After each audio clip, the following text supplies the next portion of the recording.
நாடுமேகன் நல்ல நாடே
சகல வளங்கள் பொருந்திய அதாவது நீர்வளம் நிலவளம் கார்வளம் பொன்வளம் பொருள் வளம் கண்ணல் வளம் சென்னல் வளம் இவ்வளங்கள் ஒருங்கி அமையப்பட்ட நன்னாடு எதுவென்று சொன்னால் அயோத்திமா நகரம். இந்த அயோத்திமா நகரை சீரோடும் சிறப்போடும் ஆண்டு வரக்கூடிய அரசன் யார் என்று பார்த்தான்? திருச்செங்க மன்னனுடைய மைந்தராகப்பட்ட அரிச்சந்திர மன்னவன் ஆண்டு வருகின்றார். சத்தியம் தவறாதவரு மன்னவராக நீதியோடு நேர்மையோடு பொய் சொல்லாத மாமன்னனாக அழகாக அயோத்தியமா நகரிலே அரசு பரிபாலனம் செய்து வருகின்றார். அப்படி ஆண்டு வரக்கூடிய சமயம் இவருடைய மந்திரி என்று சொன்னால் சத்திய கீர்த்தி. அவரும் ஒரு சத்தியம் தவறாத ஒரு மந்திரி. இப்படியாக சீரோடும் சிறப்போடும் அரிச்சந்திர மன்னவன் கேட்ட மக்களுக்கு இல்லை என்று சொல்லாத ஒரு அரசனாக அதாவது கடமை கண்ணியம் கட்டுப்பாடு என சொல்லக்கூடிய உலக்கு நெறியோடு இந்த அரிச்சந்திர மன்னவன் ஆண்டு வருகின்றார். அப்போது இந்த அயோத்தி மாநகரம் எவ்விதமாக இருக்கிறது பாருங்கள். எப்படி இருக்கின்றது?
இந்த அயோத்தி மாநகரம் எவ்விதமாக இருக்கிறது பாருங்கள். கோட்டைகளம் கொத்தளமா குழுகுமணி மேடைகளா மண்டபமா மடப்பள்ளியா கூட கோபுரமா ஏழரங்கு கோபுரமா இளைப்பாறு மண்டபங்கள் என்று விதவிதமாக அமைத்து அரிச்சந்திர மன்னவன் 6 கடமை வாங்கி அசையாத மணியும் கட்டி கோழி சட்டம் குறையாமல் குவலயத்தை ஆண்டு வருகின்றார். 6 கடமை என்று சொன்னால் மக்கள் ஈட்டக்கூடிய வருமானத்தை அரசங்கிட்ட கொண்டு ஒப்படைப்பாங்க. அரசன் அதை 6 பங்காகவே பிரித்து ஒரு பங்கை அரசாங்கம் எடுத்துக்கொண்டு 5 பங்கு மறுபடியும் மக்களுக்கு கொடுத்துருவாங்க. ஒரு பங்கை வச்சு இந்த மக்களுக்கு என்னென்ன நல்லது செய்யணுமோ அவர் அப்படியே நல்லது செஞ்சுக்கிட்டு என்னென்ன லாபம் நட்டம் இருக்கோ எல்லாத்தையும் பார்த்துக்கிடுவாங்க. அதே போல 6 கடமை வாங்கி அசையாத மணியும் கட்டி அதாவது அந்த காலத்துல பாரு மக்களுக்கு நாட்டுல ஒரு பிரச்சனைன்னா அரசங்கிட்ட வந்துதான் பிராடு கொடுப்பாங்க.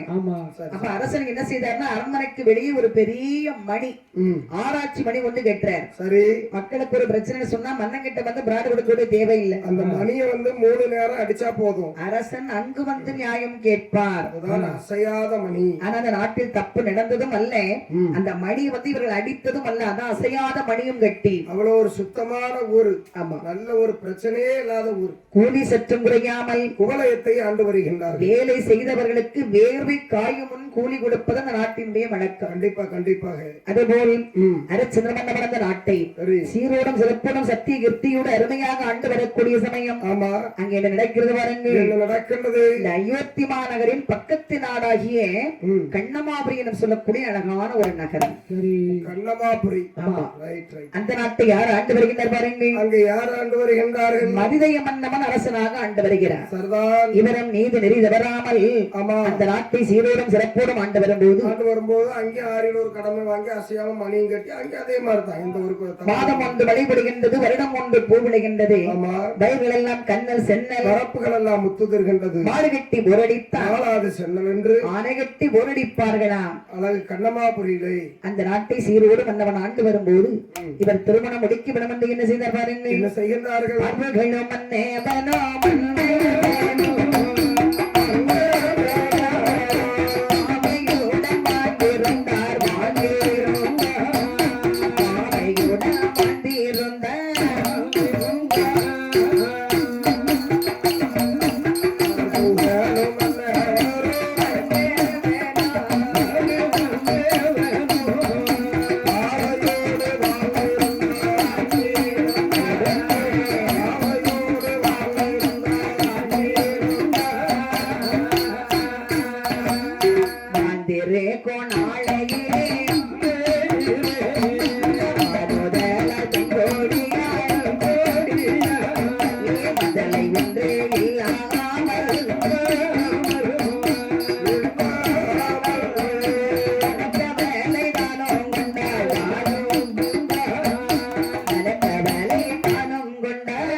அதாவது முழுமையான ஒரு மன்னனாக சொன்னா திருமணம் ஆகியிருக்க வேண்டும்.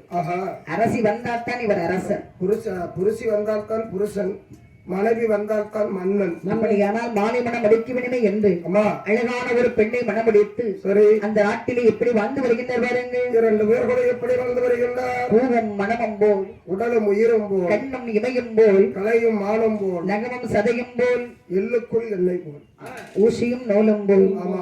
அப்படி கணவன் சொல்லி மனைவி கேட்டு, மனைவி சொல்லி கணவன் கேட்டு, இல்லறவே நல்லறம் என்ற சொல்லுக்கிணங்க இந்த மனிதய மன்னவனும் அந்த பெண்குடியாலும் வாழ்ந்து வருகின்றார்கள்.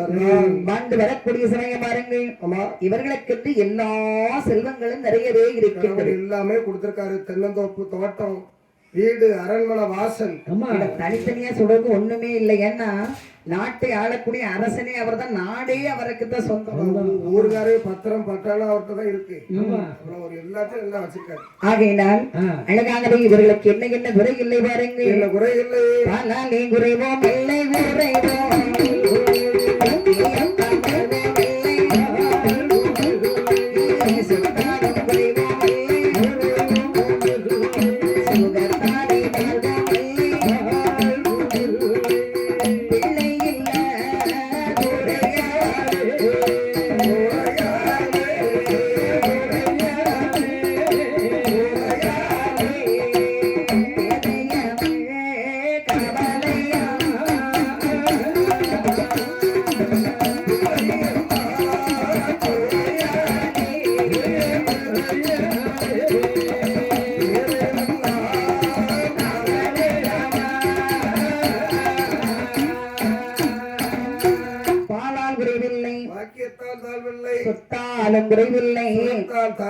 அப்பேற்பட்ட இந்த மனிதய மன்னவனுக்கு திருமணமாகி 12 வருடங்கள் ஆகியும் எல்லா செல்வங்களும் நிறையவே இருந்திட்ட போதிலும் ஒரு குழந்தை செல்வம் இல்லாமல் போனது.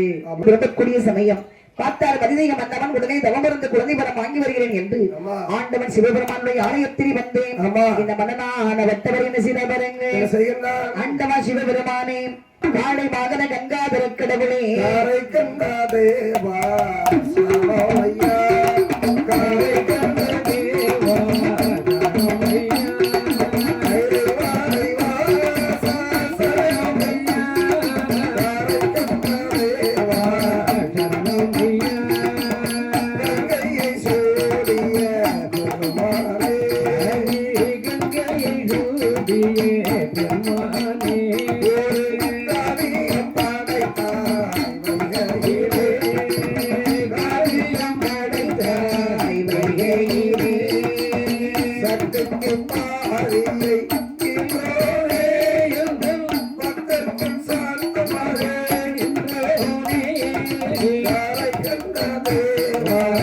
சரணம் ஐயா கைலை மாய் வாசா சரணம் ஐயா காரை கண்ட தேவா சரணம் ஐயா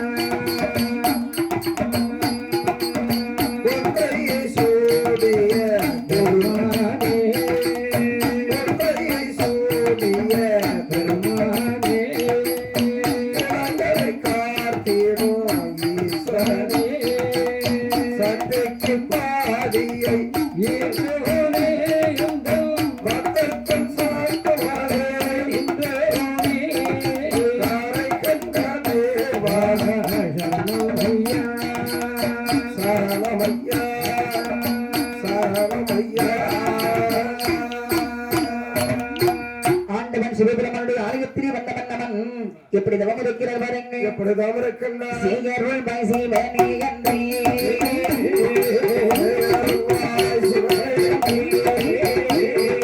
எந்த தவம் செய்யுகிறார்.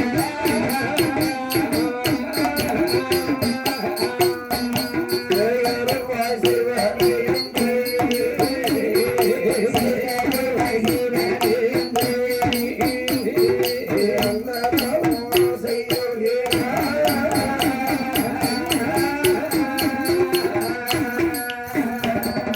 அலை ஒன்று தாருமையா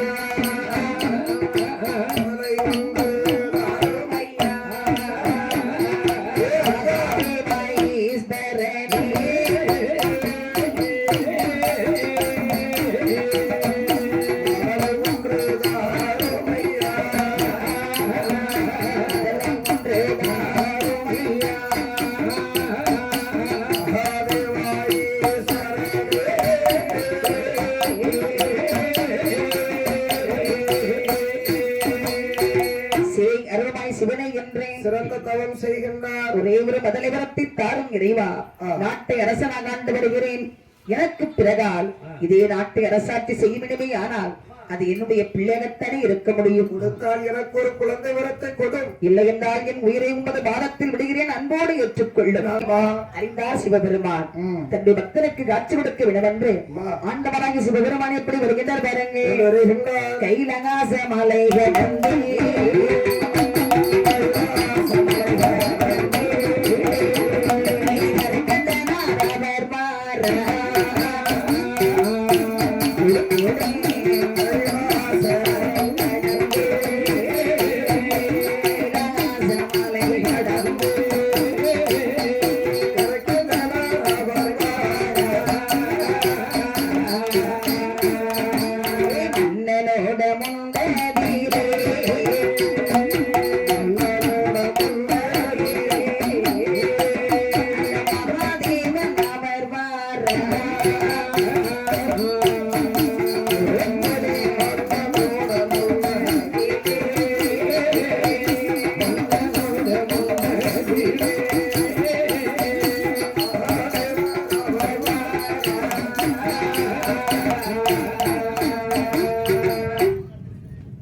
மனிதய மன்னவனுக்கு குழந்தை வரம் கொடுக்க வேண்டும் என்று சொல்லி ஆண்டவன் சிவபெருமன் கைலாசம் கிடந்தேன் அழகாக முன்னால் தோன்றினார். அப்பா ஐயா மனிதய மன்னவனே, காலை வாகனனே கரைக்கண்டனாய மகாதேவா ஈசா கைலங்கிரி வாசா பித்தா பேயோர் அடிப்பிரை சுடிப்பி என்னை நோக்கி கடுமையான ஒரு தபத்தை செய்தாயே, உனக்கு என்ன வர வேண்டும் கேளப்பா, தருகிறேன். ஐயா வெகு நாட்களாக கல்யாணம் முடிஞ்சு குழந்தை இல்லாம இருக்கு. சரி, மலடன் இருளன் சொல்றாங்க, என் மனைவியை பார்த்து மலடின்னு சொல்றாங்க. உயிர் வாழ வேண்டாம் என்று நிறைய நேரம் முயற்சி பண்ணி விட்டேன். ஆனால் இருந்தாலும் உங்களிடத்தில் வந்த குழந்தை வரத்தை வாங்கி விட்டோமானால் கண்டிப்பாக நீங்க குழந்தை வர கொடுப்பீங்க நினைச்சு தவறுத்தையா. மலடன் என்ற சொல் மறைய ஒரு குழந்தை வரம் தாருங்கள் சுவாமி. குழந்தைக்காக வேண்டிய கடுமையான ஒரு தபத்தை செய்தாயே, உன்னுடைய பலாவரனை பார்க்கும் பொழுது இப்பிறவியில் அல்ல, எத்தனை பிறவிகள் எடுத்தாலும் குழந்தை வரணும் உனக்கு இல்லை. அப்பனே, எனக்கு குழந்தை வரம் தரவில்லை என்றார் இப்பொழுது என்னுடைய சிரத்தை அறுத்து உங்கள் பாதத்திலே வேற விட்டு இடுங்க. அப்பா, உன் உயிரை வாங்குவதற்காக நான் வந்திருக்கிறேன். உன் தவத்தை வச்சுக் கொண்டு உனக்கு ஒரு குழந்தை வரம் கொண்டு வந்திருக்கிறேன். ஆனால் உனக்கு நான் கொடுக்க போவது ஆண் வாரிசு இல்லை, ஒரு பெண் குழந்தையை நான் கொடுக்க போகிறேன். ஐயா, ஆனால் என்றால் என்ன, பெண் என்றால் என்ன, மலடன் என்ற சொல் மறைந்தால் போதாதா? ஆனால் மன்னவனே, உனக்கு ஒரு பெண் குழந்தை பிறக்கும். ஆனால் அந்த பெண் குழந்தை கழுத்தில் இது மாங்கல்யத்தோடு தான் பிறப்பாள். சரி ஐயா, என்ன சொன்னீர்கள்? மாங்கல்யத்தோடு உனக்கு மகள் பிறப்பாள். என்னையா, ஒரு பெண் குழந்தை பிறந்தால் கழுத்திலே திருமாங்கல்யத்தோடு பிறந்தால் ஆமா, நாளை ஒரு நேரத்திலே பெண்ணை திருமணம் முடித்து கொடுக்க முடியுமா? யாரும் மாப்பிளைத்தான் அவளை கேட்டு வருவார்களா? அப்பா அதை பற்றி நீ கவலைப்பட வேண்டாம். மாங்கல்யம் வேண்டாம் ஐயா. அவள் கழுத்தில் கிடக்கக்கூடிய மாங்கல்யம் எந்த ஒரு ஆண்மகன் கண்ணுக்குமே தெரியாது. அவள் பருவமடைந்த நாளையிலே எந்த ஒரு ஆடவன் கண்ணுக்கு அந்த மாங்கல்யம் தோன்றுகிறதோ அவனே இவளுக்கு மணவாளனாக வருவான். அது வேற மாங்கல்யம் யாருக்கும் தெரியாதல்லவா? ஆமா, சந்தோஷம் ஐயா. அப்படி அந்த ஆண்டவன் வரம் கொடுத்து மறைந்தார். கொடுங்கள், குழந்தையை கொடுங்கள். வரம் தானப்பா கொடுக்க முடியும், குழந்தையை நீங்க தான் பெற்றெடுக்கணும். அப்படியா? ஆமா, சரி. அப்படி என்று வரம் கொடுத்த ஆண்டவன் மறைந்தவுடனே மன்னவன் வரத்தை வாங்கி கொண்டு நேர அரமனைக்கு வருகின்றார். பெண்ணே, ஏண்டி அம்மா அவனை கொடுத்த உளுந்தோட நீனா புடிங்கி எடுத்தான். அம்மா, உங்க அம்மா நல்லாதானே இருக்கா? எங்க அம்மா நல்லாதான் இருக்கா. வேற இந்த பாலா போன வயிற்றுல ஒரு பாலை வந்து பிறக்கலையே. பாலா போன கூட எங்க இருந்து பிறக்கும்? என் மண்ணெடுத்த கிழங்கும் என் வயிறும் ஒன்னாச்சு. பேசாம என்ன தத்து எடுத்து வளர்க்கியாமா? எடுத்து வளர்க்கறது. அம்மா நிறைய நகலாம் இருக்கு. சரி, ரைட்டு. அது சரி, கால்ல உளுந்து வளர்க்கணும். என்ன போதும் அவனுக்கு? என்னங்க, உங்களுக்கு சுகர் வந்து போச்சுன்னு தெரிஞ்சதோ எனக்கு நம்பிக்கை. ஏன் சுகர்ல உள்ள பக்கறியா? எதுக்கு அழுதுட்டு இருக்காரு? பாரு, ஆண்டவனை கண்டு தவம் இருந்தேன். ஆண்டவன் நமக்கு அழகாக குழந்தை வரம் கொடுத்திருக்கிறார். ஆமா, என்ன பெற்றெடுப்பதுதான் நம்முடைய கடமை. வருமா, ஆண்டவன் குழந்தை வரம் கொடுத்தார். ஆனா என்னன்னா கழுத்திலே மாங்கல்யத்தோடு பிறக்குமா? நான் கேட்டனே, பெண்ணானவள் கழுத்திலே மாங்கல்யம் இருக்கும் போது ஒரு திருமண காலம் வரும்போது எந்த ஒரு ஆண்மகனுக்கு அவளை மனம் செய்து கொடுக்க முடியும் விரைவான்னு கேட்டேன். வருமா, அதாவது ஒரு பெண் குழந்தை பிறக்கும், ஆனா உனக்கு மாங்கல்யத்தோடு ஒரு குழந்தை பிறக்கும், கவலையே படாத அப்படி என்ன மன்னவன் சொல்லி மன்னவன் தேவியமாக எப்படி வாழ்ந்து வருகிறார் பாருங்க. தர்மநேரே தவராம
தவறாமல் வந்தவனும் தேவியுமாக சிறப்புடனே வாழ்ந்து வரக்கூடிய சமயம் ஆண்டவன் சிவபெருமான் கொடுத்த வரத்தின் மகிமையினால் இந்த பெண்குடியால் கர்ப்பமானாள். அடே அப்பா, கர்ப்பமான மாசமா இருக்கா? ஆமா, கர்ப்பமான மங்கையானவள் எப்படி இருக்கிறவருங்க? எப்படி இருக்குன்னா மாதத்திலே மாத ஓனை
நிலையாதான் உலகே உண்மைதானே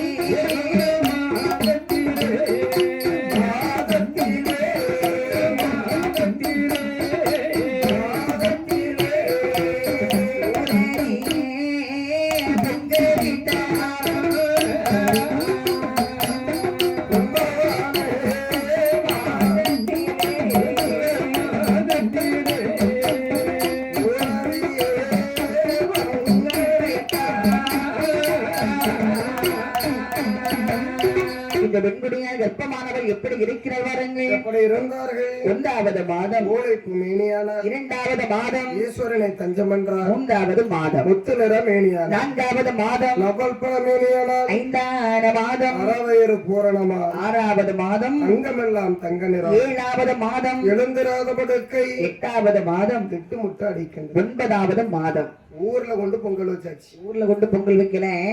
9 மாதம் ஆன உடனே ஒரு பெண்மகளுக்கு வளைகாப்பு சீமந்தம் வந்து நாடறிய நடத்தணும். அந்த விசேஷம் தான் பெண்களுக்கு நம்ம வளைகாப்புன்னு சொல்லுவாங்க. அவிய படுத்துற பாடு அந்த நேரத்துல நம்ம அவிய மட்டும்தான் பிள்ளை பக்கம் போற மாதிரி மத்தவெல்லாம் பெக்காத மாதிரி. அது நாளைக்கு ஓமண்டாட்டி உண்டாவனால உனக்கு அந்த அபூரம் தெரியும். அப்ப வளைகாப்பு நடத்துறேன்னா நடத்தவே போற எனக்கு. ஆனா அப்போ அந்த காலம் வந்து பெண்ணுக்கு மட்டும் நடத்துறாங்கடா. இந்த காலம் மாப்பிள்ளைக்கும் சேர்ந்து நடத்துறாங்க. மாப்பிள்ளை உண்டாயா இருக்காரு. அப்படிதான் என்ன செய்ய, அந்த அம்மாய் பணம் கொடுத்தா இவருக்கும் கொடுக்க வேண்டியது. ஏன் பொண்டாட்டி எண்ணி உட்கார வச்சா உனக்கு தான் கற்பனைட்டு நிறைய வளையல் போடுவாங்க பாரு. ஐயே வளையல் போடுறது. அவளே சின்ன பிள்ளை மாதிரி இருக்காளா, ஒரு 7 மாசம் மாதிரி இருக்கும் அவளுக்கு, உனக்கு 9 மாசம் மாதிரி இருக்கும். வளையல் போட்டா கூட பிரச்சனை இல்ல. வளையல் போட்டாலும் பணம் கொடுப்பாங்க. பிரசவம் அவளுக்கு பதில் என்ன இழுத்து போட்டு அதை நீ நிக்கிறத பொறுத்து முன்னாடி போய் நின்னா இதுக்கு போய் வேறு இனிமே உனக்கு ரோதம் இல்லை. எங்க உனக்கு வளையல் போட்டா என்ன, போடலன்னா என்ன, விளக்கு அணைச்சா என்ன, அணைக்கலாம் என்ன, உனக்கு தான் ஆபரேஷன் பண்ணி ஒட்டு போட்டு வச்சிருக்க பிறகு ஏன் போட்டு பேசிக்கிட்டு இருக்க அதை பத்தி. அந்தமா ஒடுக்காடி அப்போது மாதம் 10 திகழ்ந்தது மங்கையருக்கு மெய்நோகை பார்த்தறிந்த மதிதிக வந்தவன். காவலர்களே ஐயா உடனே சென்று நல்ல கைராசி உள்ள மருத்துவத்தை அழைத்து பாருங்கடா. எனக்கு தெரிஞ்ச மருத்துவம் ஒருத்தி இருக்கா. எந்த ஊர்ல? மரிச்சு கட்டி. பேரு கனிப்பழம். அவ கொஞ்சம் முரட்ட ஆளா இருக்கா, கை வச்ச பிஞ்சிடும். காப்பு பிள்ளைய கொப்பு கொடியா இருக்குன்னு எதோ இருப்பான்னு தெரியாது ஆம்பளை பிள்ளைங்களா. வேண்டாம், அந்த அம்மா வேண்டாம். உனக்கு தெரிஞ்ச மருத்துவம் எதுவும் இருக்கின்றதா? எந்த ஊரு? நம்ம தென்காசியில. பேரு? கவலனி. எத்தனை வயசு? அவளுக்கு 42 வயசு. உனக்கு பொண்ணு பார்த்துட்டாளா இராணி? இல்ல நம்ம இருக்கிறது ஆயங்குளத்துல, நீ தென்காசில போய் மருத்துவ வச்சு கூட்டிட்டு வர்றதுல இந்த புள்ள நிலைமை என்ன? என்ன உனக்கு தெரிந்த மருத்துவம் எதுவும் இருக்கின்றாரா? யாரு? வள்ளியூர்ல. பேரு? வள்ளியம்மா. வள்ளியம்மா. வள்ளியூர் வள்ளியம்மே கண்ணு தெரியாத அவ இன்னைக்கு தடவி பாப்பா. உனக்கு தெரிஞ்ச மருத்துவம் எங்க பக்கத்துல இருக்காங்க. பேரு? பேரு? தீபா. தீபா தீபாவா இங்க பேரு மாத்தி சொன்னாருன்னா கண்ணை கவச்சுடுவான். நல்ல கைராசி.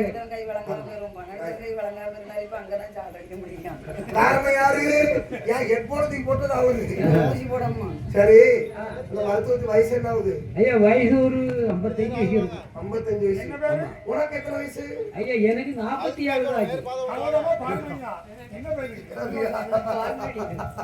எங்க வயசு ரொம்ப குறைவு.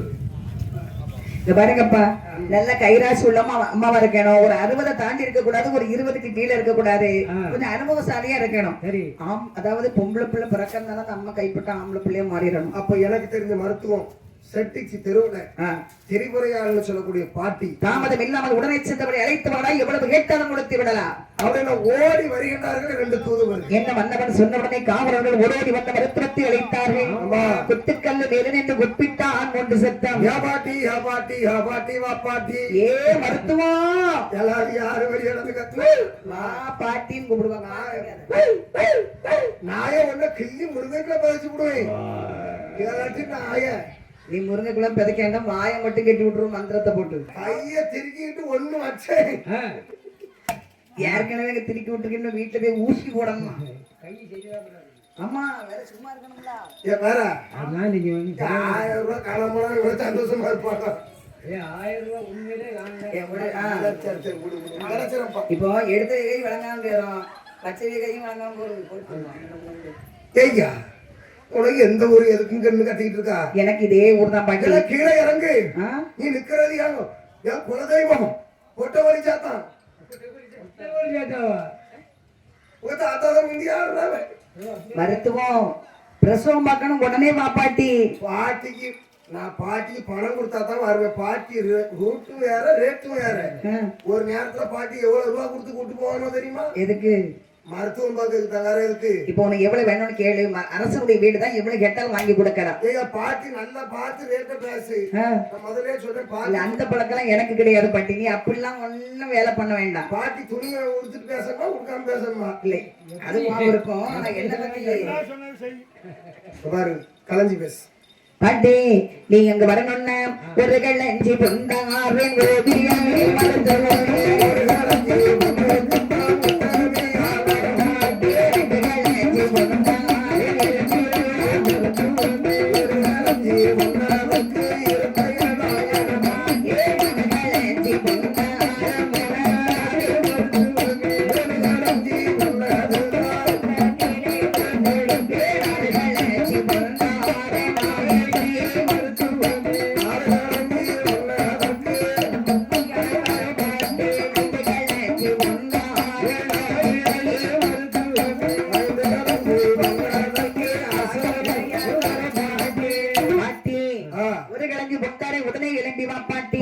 ஒண்ணுக்கு போக மாட்டேன். 2 கிழங்கு வாங்கித்தார எழுப்பி வா பாட்டி.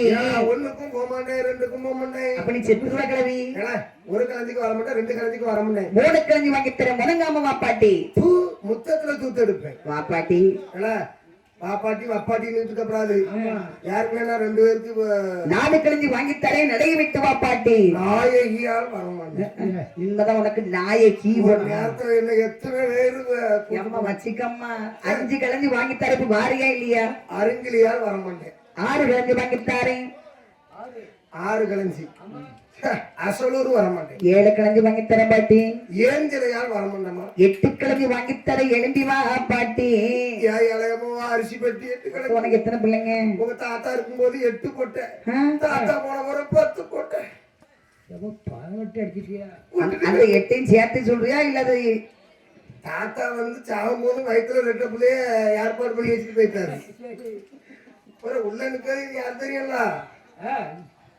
இது என் வீட்டுக்காரு கிடையாது. சும்மா இருந்தாலும் சரி. சரி உன் குடும்ப கதையை நான் கேட்க வரல. உனக்கு எவ்வளவு வேணும்னு கேளாங்க. அந்த அம்மா சத்தம் போட்டுட்டு இருக்காங்க பாட்டி. 10 கிழஞ்சி பேசு. 10 கிழஞ்சியா? 10 கிழஞ்சி வாங்கிதான் என் மோளோட கட்டி வைக்கிறேன். ஏன்டா அந்த காக்காச்சி கேட்டதோட கிணத்துக்குள்ள போய் குதிக்கலாம். சடங்காய் 13 வருஷம் ஆகும். பாடியே தொலைய மாட்டேங்க, எவனும் கட்டவே மாட்டேங்க. எனக்கு வேண்டாம் வேணாம் இவளுக்கு பிடிச்சி கட்டி வைக்க. அவங்க கூட நல்லா சந்தோஷமா இருந்து பேசு. இந்த மாப்பிள்ள பிடிச்சிருக்கா அந்த மாப்பிள்ள பிடிச்சிருக்கான்னு எங்க பிடிக்கல செல் வாங்கிட்டா 2 பிடிக்கல செல் வாங்கி கொடுக்கணுமா? அப்போதே 10 கிழந்து எந்த போது பரவட்டத்தை எடுத்துடுத்தாய். ஒப்பிழது அறுப்பதற்கு கோட கத்தி ஒன்றை கரமெடுத்தாள். பாட்டி வரக்கூடிய சமயம் எண்ணெய் ஊதி வயிற்றிலிட கிண்ணி ஒன்றை கரமெடுத்தாள். பாட்டி ஒரு நாயம் கையில பிடிச்சுக்கிட்டா. ஏன்னா போகும்போது 2 பேர் வாரான். திரும்பி வரும்போது இவன் துணையா வரமாட்டான். எதுக்கும் துணைக்கு ஒரு நாய் இருக்கட்டும் அப்படின்னு வெடித்துக் கொண்ட வருத்தத்தால் அசைந்து அசைந்து வெளி நடந்து வருகின்றாள். வரக்கூடிய சமயம் அதிதிக மன்னனுடைய தேவியாகப்பட்டவள் அங்கு வெளிவருக்க முடியாமல் எப்படி சத்தம் விடுகின்றாள் பாருங்க. மருத்துவத்தை கண்ட போது அங்கே நல்ல மூலம் போகிறான். சாமீர விளை தேனோ செங்கையுள்ள மருத்துவனே ஆகாயோ போகியல்ல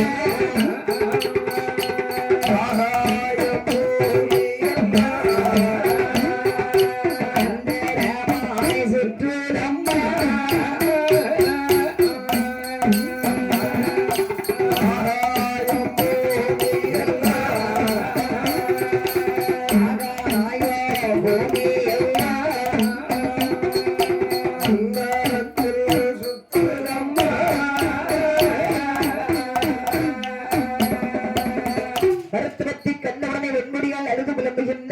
ஆஹா மருத்துவமே வந்து விட்டாயா அம்மா ஒண்ணும் செய்யாது சாமியன விளைப்பேனோ சங்கியுள்ள மருத்துவமே அம்மா ஆகாய பூமி எல்லாம் எனக்கு அந்தரமாய் சுற்றுதே அம்மா அவளுக்கு குடிக்கிறதுக்கு குடுத்தீங்களா என்ன குடுத்திய நல்லா கொடுப்பா நான் 7:30 மணிக்கு எழும்புனா அவன் 9 மணிக்கு எழும்புறா என்னத்தை கொடுப்பாங்க ஆமா முத பிள்ளை பக்கும்போது அப்படித்தான் இருக்கும் பிறகு 1 2 பெத்த பிறகு அப்புறம் அடுத்தது எப்ப பெக்கலாம்னு தோணும் சொல்லக்கூடாது ஏமா நான் இருக்கேன் கவலைப்படாதம்மா நீங்க இருப்பீங்க நான் இருப்பேன் இன்னும் கொஞ்ச நேரத்துல உனக்கு பிள்ளை பிறந்துடும் அப்படி வந்து வழிபுறக்க முடியாம சத்தமிடக்கூடிய சமயம் ஏன் பாட்டி ஏன் பாட்டி ஏன் பாட்டி எம்மா எம்மா என் வயிற்றுக்குள்ள கொடுத்தது எங்க பாட்டி காலையில சாப்பிட்டு போனவே நம்ம அப்ப வாரம் மாட்டு போனவே காடலையே குழந்தை நானும் ஆம்பளையில கூட்டுவாங்க ஆம்பளையில கூட்டுவாங்க இப்ப ஆம்பளை வரக்கூடாது சும்மா ஆஸ்பத்திரிக்கு தூக்கிட்டு போறது ஆம்பளையா தானே தூக்கிட்டு போவாங்க ஆஸ்பத்திரிக்கு கூட்டிட்டு போனா அப்ப நான் எதுக்குங்க மருத்துவ வச்சு எதுக்கு பாட்டி நீ கரெக்டா என்ன காப்பாத்தியா புருஷன் எங்க பாட்டி ஓ உனக்கு வலி குறையணுமா கூடணுமா குறையணும் பாட்டி குறைஞ்சா நீ இன்னைக்கு குழந்தை பெற்றுட மாட்டா ஐயோ மற்ற நோய்களுக்கெல்லாம் மருந்தை கொடுத்து வலியை குறைப்போம் ஆனா இந்த நோய்க்கு மருந்தை கொடுத்து வலியை கூட்டுவோம் ஏன் பாட்டி என்ன எனக்கு என் வீட்டுக்காரன பிள்ளைய பத்தி சொல்லுங்க பாட்டி அது நடக்காது இல்ல ஐயா என் பாட்டி பசிக்குது சோறு இருக்கா இப்ப பசிக்க சாப்பிட கூடாதம்மா உள்ள இருக்கிறதெல்லாம் வெளியே எடுத்து வச்சுக்கலாம் என் பாட்டி மூச்சு முட்டுது பாட்டி நான் இறந்தே போவேன் பாட்டி அப்படிதான் இருக்கும் ஒண்ணும் செய்யாதம்மா பதறாதே அம்மா கூட கொஞ்சம் வயிறு வலிக்கு ஏடி எனக்கு குழந்தை பிறந்துருமாடி உனக்கு எத்தனை பிள்ளைடி எனக்கு 14 பிள்ளை இருக்கு 14 பிள்ளைக்கும் பேருக்காலம் எப்படி நார்மல் தானே ஆபரேஷமா ஆபரேஷன் சோதனை எனக்கு ஒரு பிள்ளையை பெற்றெடுக்க முடியலையே கடவுளே என்னை ஊற்றின கிண்ணத்திலே 5 எழுத்து மந்திரத்தை உருவெடுத்து அந்த வெண்முடியால் வயிற்றில் தடவுகிறாள் குடிப்பதற்கு உள்வெடுத்தாள் இலகு வல்லோ திருவயரே சோவை கண்ணி குணமுடைய போதையர்கள் பிடித்திருக்க என்ன நடக்கிறது பாருங்க என்ன நடக்கிறது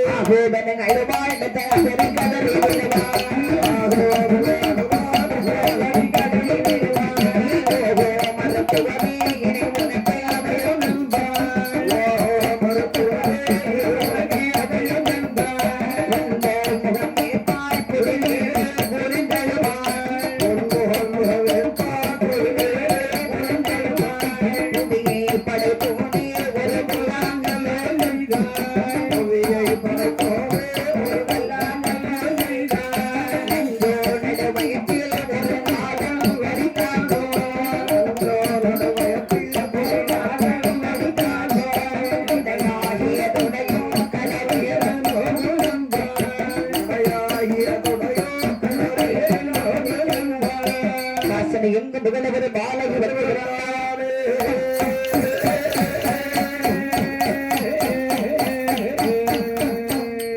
அடிப்படையாய் பைரன் வந்து அழகான ஒரு பெண் குழந்தை வந்து பிறக்கிறது பெண் குழந்தை பிறந்தவனை பக்தறிந்த மருத்துவத்தாலும் கோழியர்களும் ஆமா பெண் குழந்தை பிறந்தார் என்று வேதியர்கள் குறவை எதிர்வாடினார்கள் கொப்பாடு நெட்டி ஒப்பில் கொடி எடுத்தார்கள் குறவை பாடுகின்றார்கள் அழகாக எடுத்து அந்த அம்மாவை எழுப்புறாங்க அம்மா கண்ணை திறந்து பாரு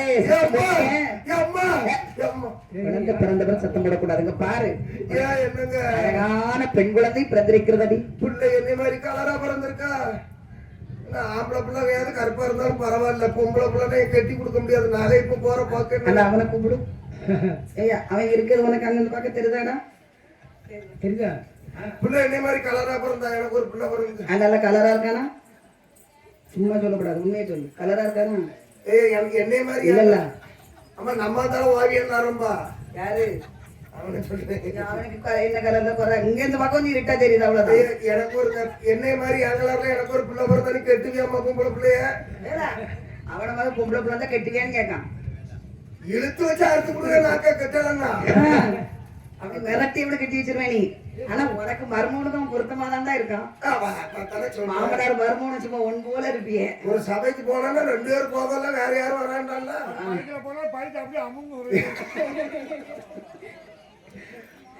ஒன்ன மாதிரி அவனுக்கு ஒரு பனங்கிழங்கு ஒண்ணு போட்டு விட்டுரு இவன் பார்க்கதான் இப்படி இருக்கான் பாவச்சத்திர மத்தள பேர் ரோட்ல என்னமோ பொம்பளை இவ்வளவு தண்டில இருப்பாம்மா வண்டிக்கு வச்சு கூட்டு போறாங்க யாருன்னு கேட்டா தங்கச்சி மாதிரி அப்படிங்க மருமகளோட தடி ஆமா அப்போதே அழகான பெண் குழந்தை பிறந்த போது அந்த குழந்தை எடுத்து அந்த வெண்ணையானவர் கையிலே கொடுத்தார்கள். மல்லிகை மன்னவனுக்கு குழந்தை பிறந்த செய்தியை சொன்ன உடனே என் பொண்டாட்டி இங்க நல்லா இருக்காளா ஓடி வாரார். ஏன்னா ஆண்டவன் எப்படி வரம் கொடுத்திருக்காருன்னா பெண் குழந்தை பிறக்கும் கழுத்திலே மாங்கல்யத்தோடு பிறப்பாள். முத அவர் பெண் குழந்தை கழுத்தை தான் பார்க்கணும் எண்ணம் அப்படின்னா ஓடி வந்து குழந்தை ஆம்பளை பிள்ளைனா எப்படி கத்தும் ஆம்பளை பிள்ளை எப்படி சத்தம் போடும் நீதான் சொல்லணும். பொம்பளை பிள்ளை எப்படி கயிறு வேண்டாம் எனக்கு யாருக்குன்னு இன்னைக்கு முடிவு எடுத்துட்டு தான் போறோம். அந்த சாமி தான் என்ன மனசை மாத்தி பாட்டுக்கு வர வச்சுட்டாரு. பொம்பளை பிள்ளைனா எப்படி சத்தம் போட தெரியுமா எப்படி சொட்டே அறுத்து போடுவாங்க. என்னதான் இருப்பிய ஏன்னா அறுத்து போய் சொன்னடா என் காதுல வேற மாதிரியே கேக்குது.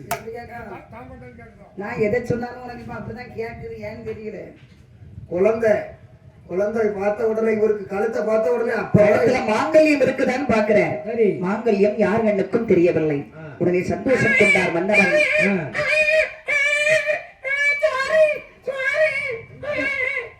மரத்திரத்தை வந்து குழந்தை எடுத்து ஒப்பாடு வைக்க ஒப்பிற்குடி எடுத்து விருதையது பாடி அழகாக கரம் கொடுத்த உடனே மன்னவன் அவருக்கு வேண்டிய பொழிவு கொடுத்து அவளை அனுப்புறார். இப்ப விட்டு மன்னவனும் தேவியமாக அந்த குழந்தையை அருமையாக கண்ணமாபுரி நாட்டில் வளர்த்து வருகின்றார்கள். வளர்த்து வரக்கூடிய சமயம் பெயர் சூட்ட வேண்டும் அல்லவா அப்படின்னு சொல்லி அந்த காலத்துல பொருத்தமா பேர் வைப்பாங்க. ஆளுக்கும் தனக்கு சம்பந்தம் இல்லாம இந்த காலத்துல பேர் வைக்கிறான். வெள்ளை சாமின்னு பேர் வச்சிருப்பான். சரி ஆளு எப்படி இருப்பான் தெரியுமா பாக்க எப்படி இருப்பான் என்னைய மாதிரி நனைஞ்ச போன தூர் மாதிரி இருப்பான். சரி தர்மராசன் பேர் வச்சிருப்பான். தர்மராசன்னா என்ன அர்த்தம் ஏகப்பட்ட தான தர்மங்கள் ஒன்ன மாதிரி செய்வாரு அப்படின்னு எல்லாருக்கும் அள்ளி அள்ளி கொடுக்கணும். அப்படிப்பட்ட உனக்கு பின்னாடி இருக்க பாரு அவங்க கூட சேர்ந்தாங்க. எச்சி கை கொண்டு காக்கா வரட்டோம்னா ஆமா காக்கா வரட்டோம் கைய மடக்கி வச்சுக்கிட்டு வரட்டுவான்.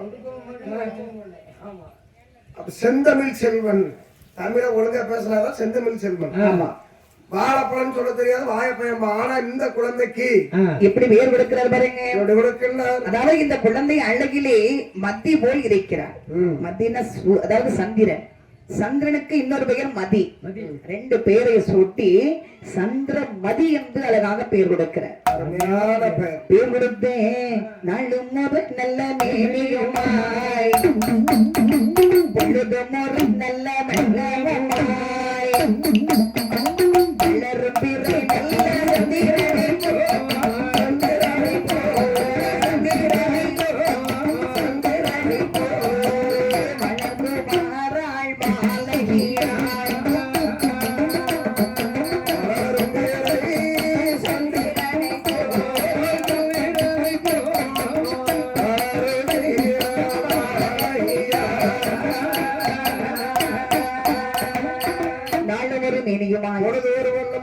சந்திரனை சந்திரனை போல் வளருகின்றாள் பாலகியா. இருவயது உயர் 3 திருவயது 3 வயதான போது முடியறக்கை காது குத்தினார்கள். 4 வயதாகிறது நடந்து ஓடி விளையாடி 5 வயதாகிறது. ஆமா குழந்தைக்கு 5 வயதான உடனே பெற்றவரின் கடமை என்ன? 5 வயசுல பாரு 4 மாடை வாங்கி கொடுத்து ஆயங்குளத்துக்கு கிழக்காந்தரை கொண்டு மேய்ச்சிட்டு வேணாலும் போனோம். 5 வயதான போது குழந்தைகளுக்கு அறிவு விட்ட வேண்டும். பள்ளிக்கூடத்துல படிக்க வைக்கணும். அப்படி என்று தன்னுடைய மகளாகிய சந்திரமதியை அழகா படிக்க ஒரு ஆசை கிட்ட அனுப்புறார். அங்கே சென்று இந்த சந்திரமதி எப்படி படித்து வருகிறார் பாருங்க. படித்து வருகின்றார். அறிவறி கொண்டதா அறிவறி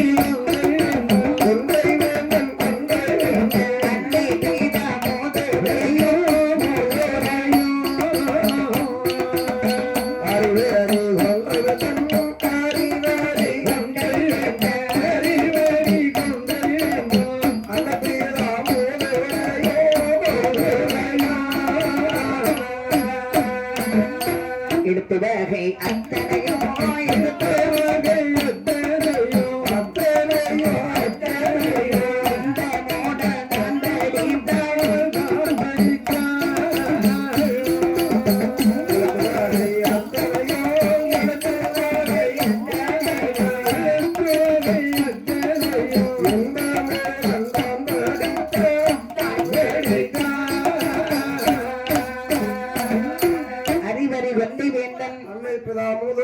அதாவது எடுத்து வகை எத்தனையும் என்ன முறை படித்து வருகிறார்.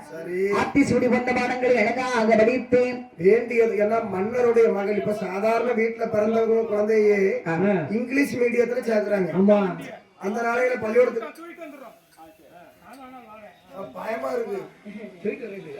அந்த நாளையில நம்ம பள்ளிக்கூடத்துல போய் சேரனா என்ன பண்ணுவாங்கன்னா என்ன பண்ணுவாங்க? இந்த காது எட்டுதான்னு பார்க்க சொல்லுவாங்க. ஆமா. இப்படி காது எட்டணும். ஆ, காதை தொட்டுட்டோம்னா 1ஆம் கிளாஸ், சரி. இல்லைன்னா குட்டியாம் கிளாஸ் தான். ஆமா. இல்லைன்னா அடுத்த வருஷம் கூட்டிட்டு வாங்க பிள்ளைகளுக்கு வளர்ச்சி சரியில்லை அப்படிம்பாங்க. எங்க ஊர்ல ஒரு பையனை டீச்சர் காதை தொட சொல்லியிருக்கா, டீச்சர் காதை போய் தொட்டுட்டு இருந்திருக்கான்.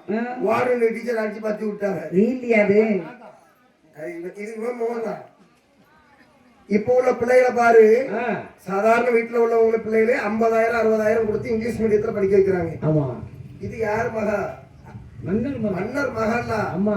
எப்படி ஒரு கல்வி அவருக்கு கற்றுக் கொடுக்க வேண்டும்? படித்து அழகாக வளர்ந்து வரக்கூடிய சமயம் சந்திரமதிக்கு எத்தனை வயதாகிறது பாருங்கள்.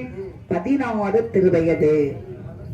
16 திருவயதில் என்ன ஆகிறது பாருங்கள். என்ன ஆகின்றது? 16 திருவயது.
சமயத்திலே 16 வயது சந்திரமதிக்கு வரும்போது பாவையவள் திருப்போற்றார். அதுவரை இந்த மன்னவன் ஆனந்த சந்தோஷம் கொண்டு அழகாக பல பேரை வரவழைத்து செய்யும் முறை சடங்குகளை எல்லாம் சிறப்பாக முடித்தார். முடித்து இவர் அரசன் பார்த்தீங்களா தன்னுடைய மகளுக்கு என்று அழகான ஒரு கன்னிகாமாடம் ஒன்று கேட்டார். சரி, கன்னிகாமாடம் அந்த வாலிப பெண்கள் இருக்கக்கூடிய மன்னர் இருக்கக்கூடிய இடம். ஆமா, அதான் கன்னிகாமாடம் சந்திரமதிக்கு அமைத்து 16 தேவர்களை நியமித்து சந்திரமதி அந்த கன்னிகாமாடத்தில் வைத்து அருமையாக வளர்த்து வருகின்றார். வளர்த்து வரும்போது இந்த 16 தேவியர்கள் சந்திரமதி எப்படி அலங்காரம் செய்து வருகின்றனர் பாருங்க. அவர்கள் எப்படி அலங்கரிக்கின்றார்கள்?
நேரம் ஒரு பூ முடித்து இத்தனை அரசனுடைய மகள் அல்லவா, இன்னைக்கு உடுக்கிறப்பட்ட நாளைக்கு உடுக்க மாட்டாங்க.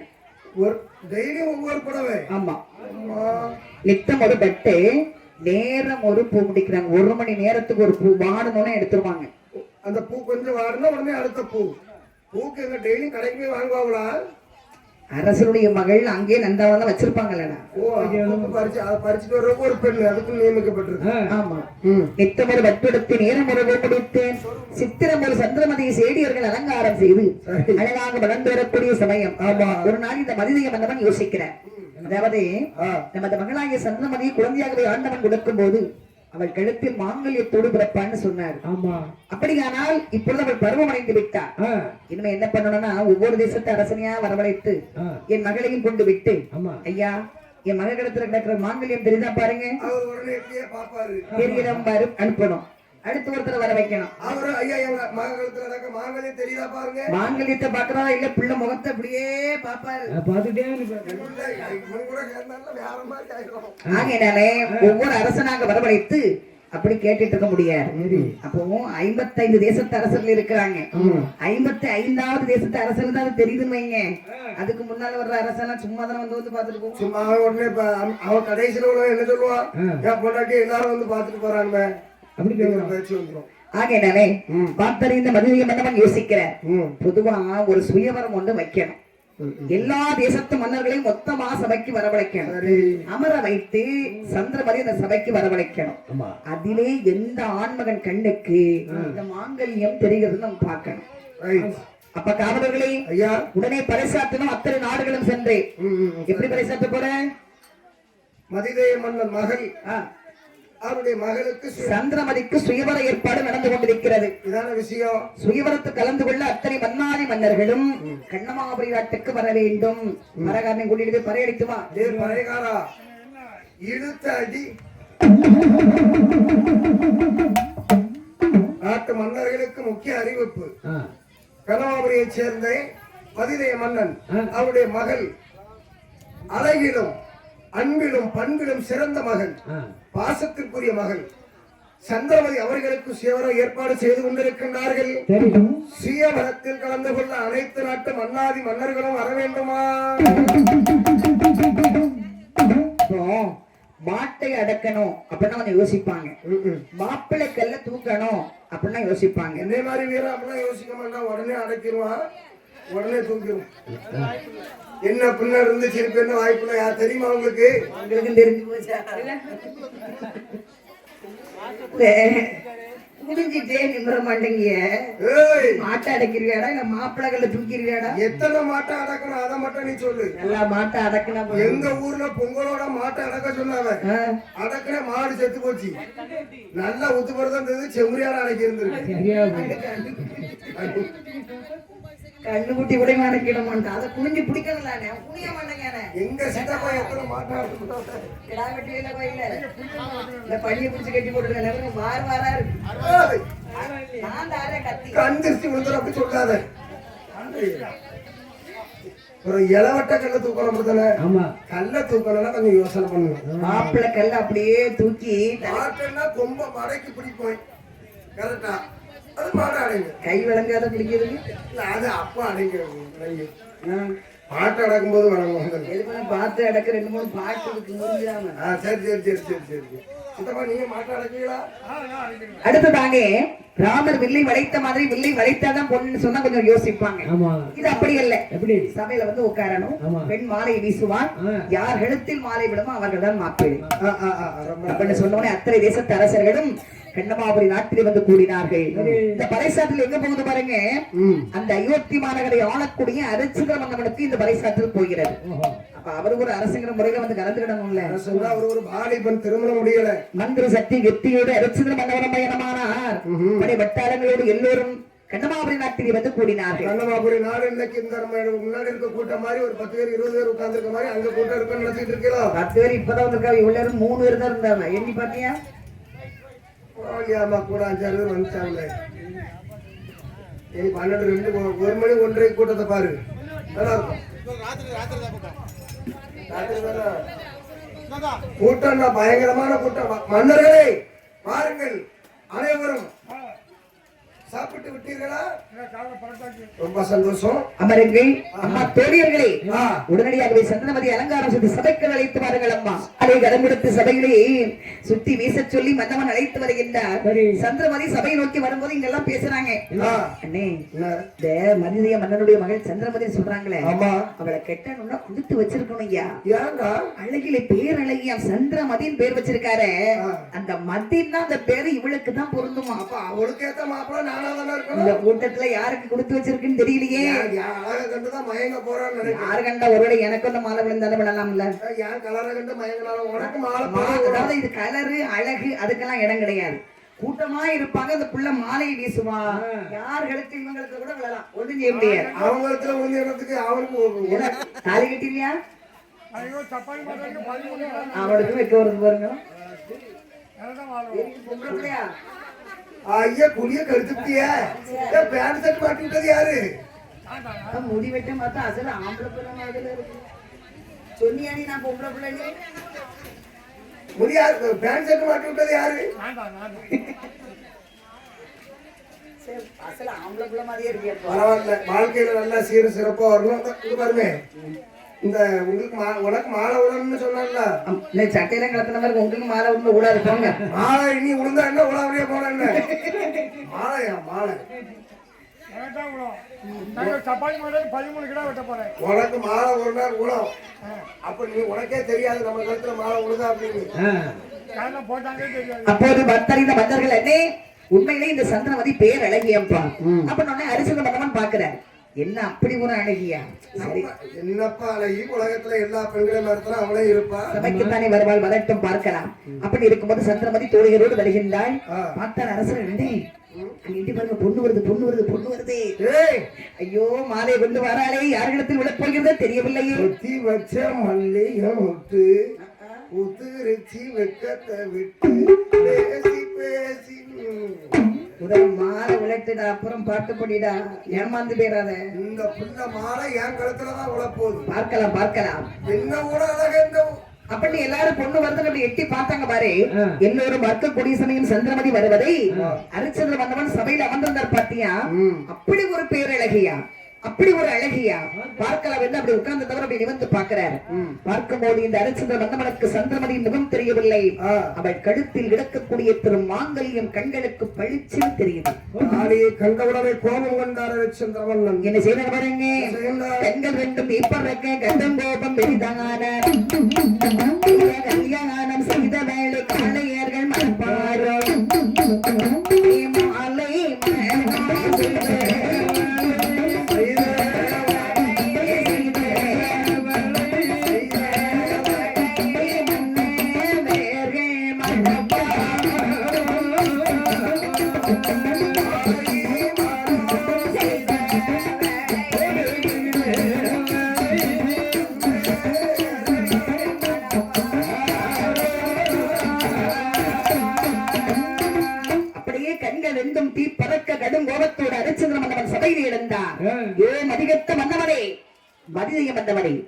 ஏனையா அவனுக்கு புத்தி கட்டு விட்டதா?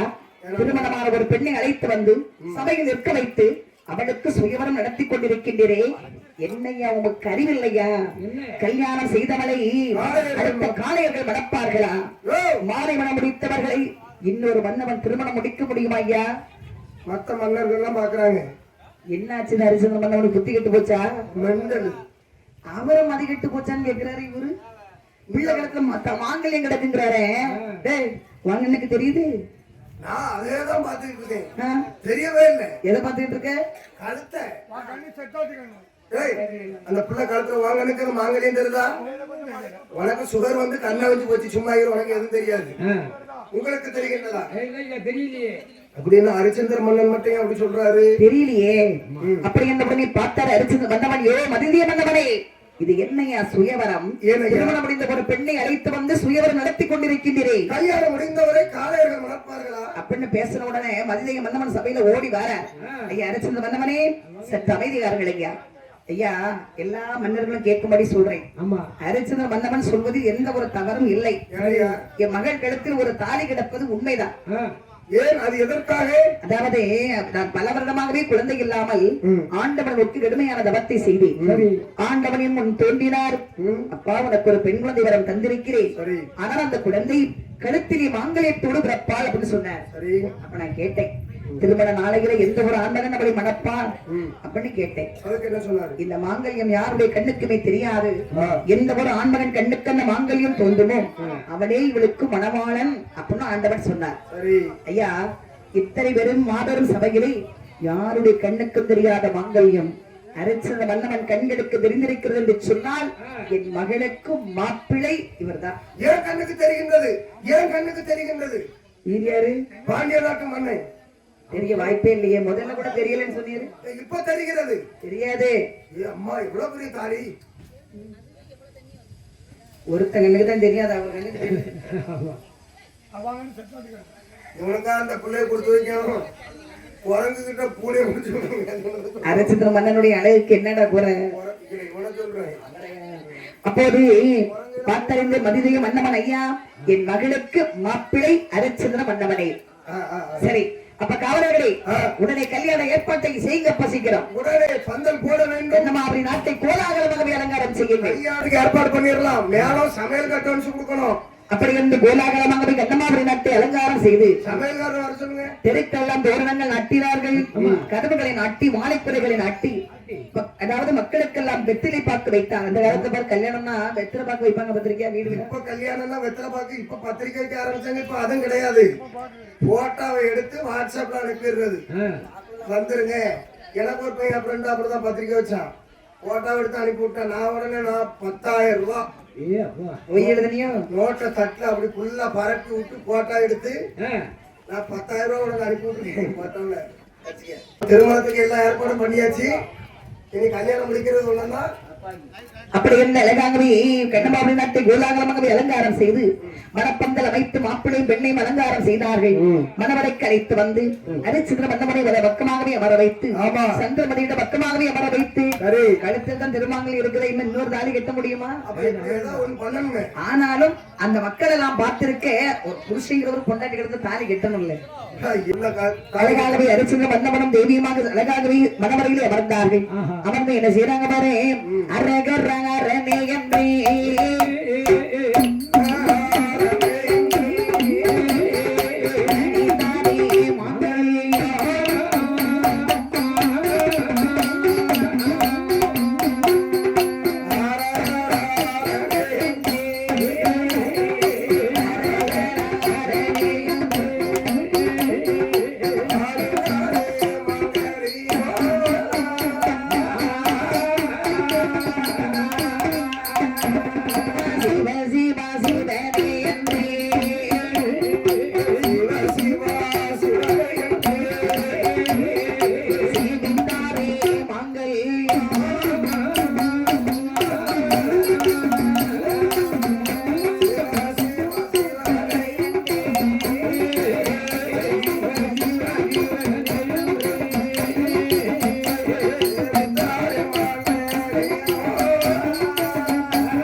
மாங்கல்யம் முனைந்த போது இந்த பெண்கள் எல்லாம் அழகா குறவை போடுறாங்க. ஆமாம்மா, குறவை போடணும்ல, எந்த ஒரு நல்ல காரியம் நடக்கும்போது குறவை சத்தம் மெயினா கேட்கணும்.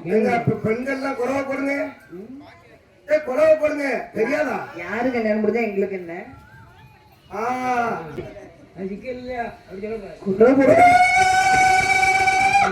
ஆளும் போடுவான் பாரு, எவ்வளவு சத்தம் இருக்கும் பாரு. போட்டு பழகணும். பெண்களா பிறந்துட்டோம்னா சும்மா நாக்க ஆடி. இப்ப நீ சொன்னா யாரும் குறவை போடல, நான் சொல்லி பாக்கட்டா? சொல்லு சொல்லு. எனக்காக ஒரு குறவை போடுங்களா? நீ சொல்லு பாப்போம். ஏன் மாத்த மாறேன் அப்படி சொல்லக்கூடாது. ஆர்வம் வாங்கி அம்மா போடுங்க.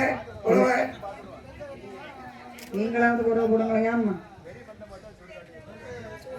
ஒரு பாட்டி இருந்தா விலங்க குறவை. ஓ மை காட், ஆயங்குளத்தில் இப்படிப்பட்ட பெண்களை குறவை போடணும். இதே எங்க அம்மா எங்க பாட்டியா இருந்தா அப்பமே சத்தம். என்ன சத்தம்? அப்போது அழகாகவே அரிச்சந்திர மன்னவன் மாங்கல்யம் கூட்டினார். மன்னிய மன்னவன் அழகாக மகளை கரம்பிடித்து அரிச்சந்திர மன்னவன் கரம் கொடுத்தார். வேண்டிய சீதனங்களை கொடுக்க பெற்றுக்கொண்ட மந்திரி சத்தியகீர்த்தியோடு அரிச்சந்திர மன்னவன் சந்திரமதியோடு பயணமானார். நேராக இங்கு வர பாருங்க, அயோத்தி மாநகரம் வருகின்றார். அங்கு வந்து மன்னியமாக மன்னதனம் ரதிகம் போல் உடலும் உயரும் போல் அழகாக சந்தோஷமாக வாழ்ந்து வருகிறார்கள். வாழ்ந்து வரக்கூடிய சமயம் அவர்கள் அன்பின் அடையாளமாக சந்திரமதி அம்மையானவள் கருவற்றார். சந்தோஷம், ரொம்ப சந்தோஷம். கருவற்றவள் மாத பத்து திகழ்ந்து அழகான ஒரு ஆண் குழந்தையை பெற்றெடுக்கிறார். அந்த குழந்தைக்கு பேர் சூட்ட வேண்டும் என்று கொடுத்தார். லோகநாதா நந்த பிள்ளை தந்த பிள்ளை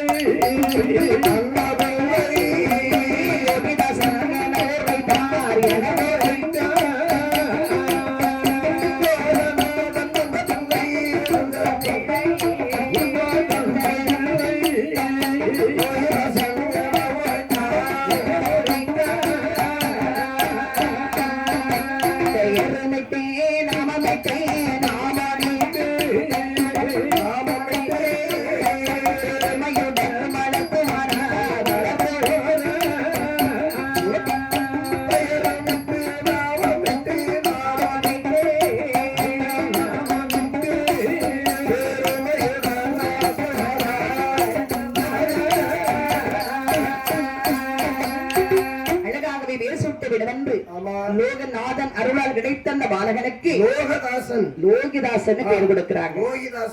பெயர் விட்டு நாமமிட்டு பெருமையுடன் வளர்த்து வரக்கூடிய சமயம்.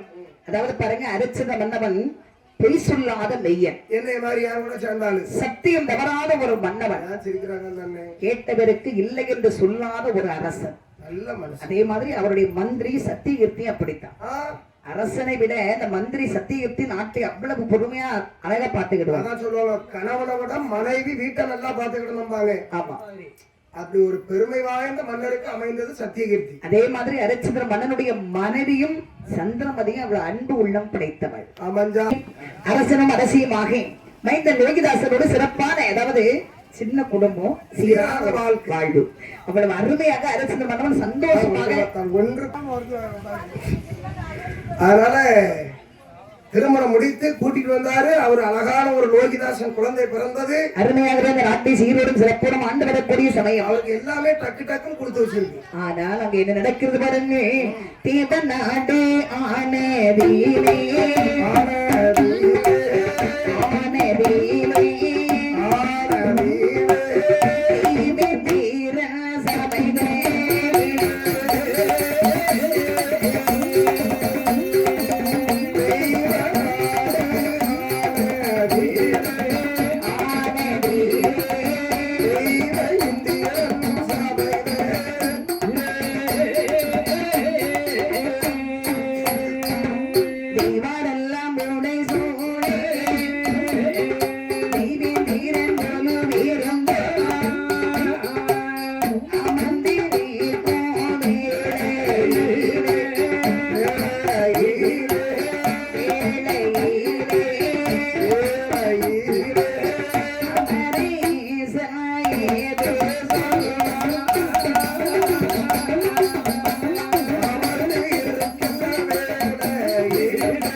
தெய்வேந்திர சபை தெய்வ நாட்டிலே அழகாக தெய்வேந்திர வந்தவன் அரசிருக்கிறார்.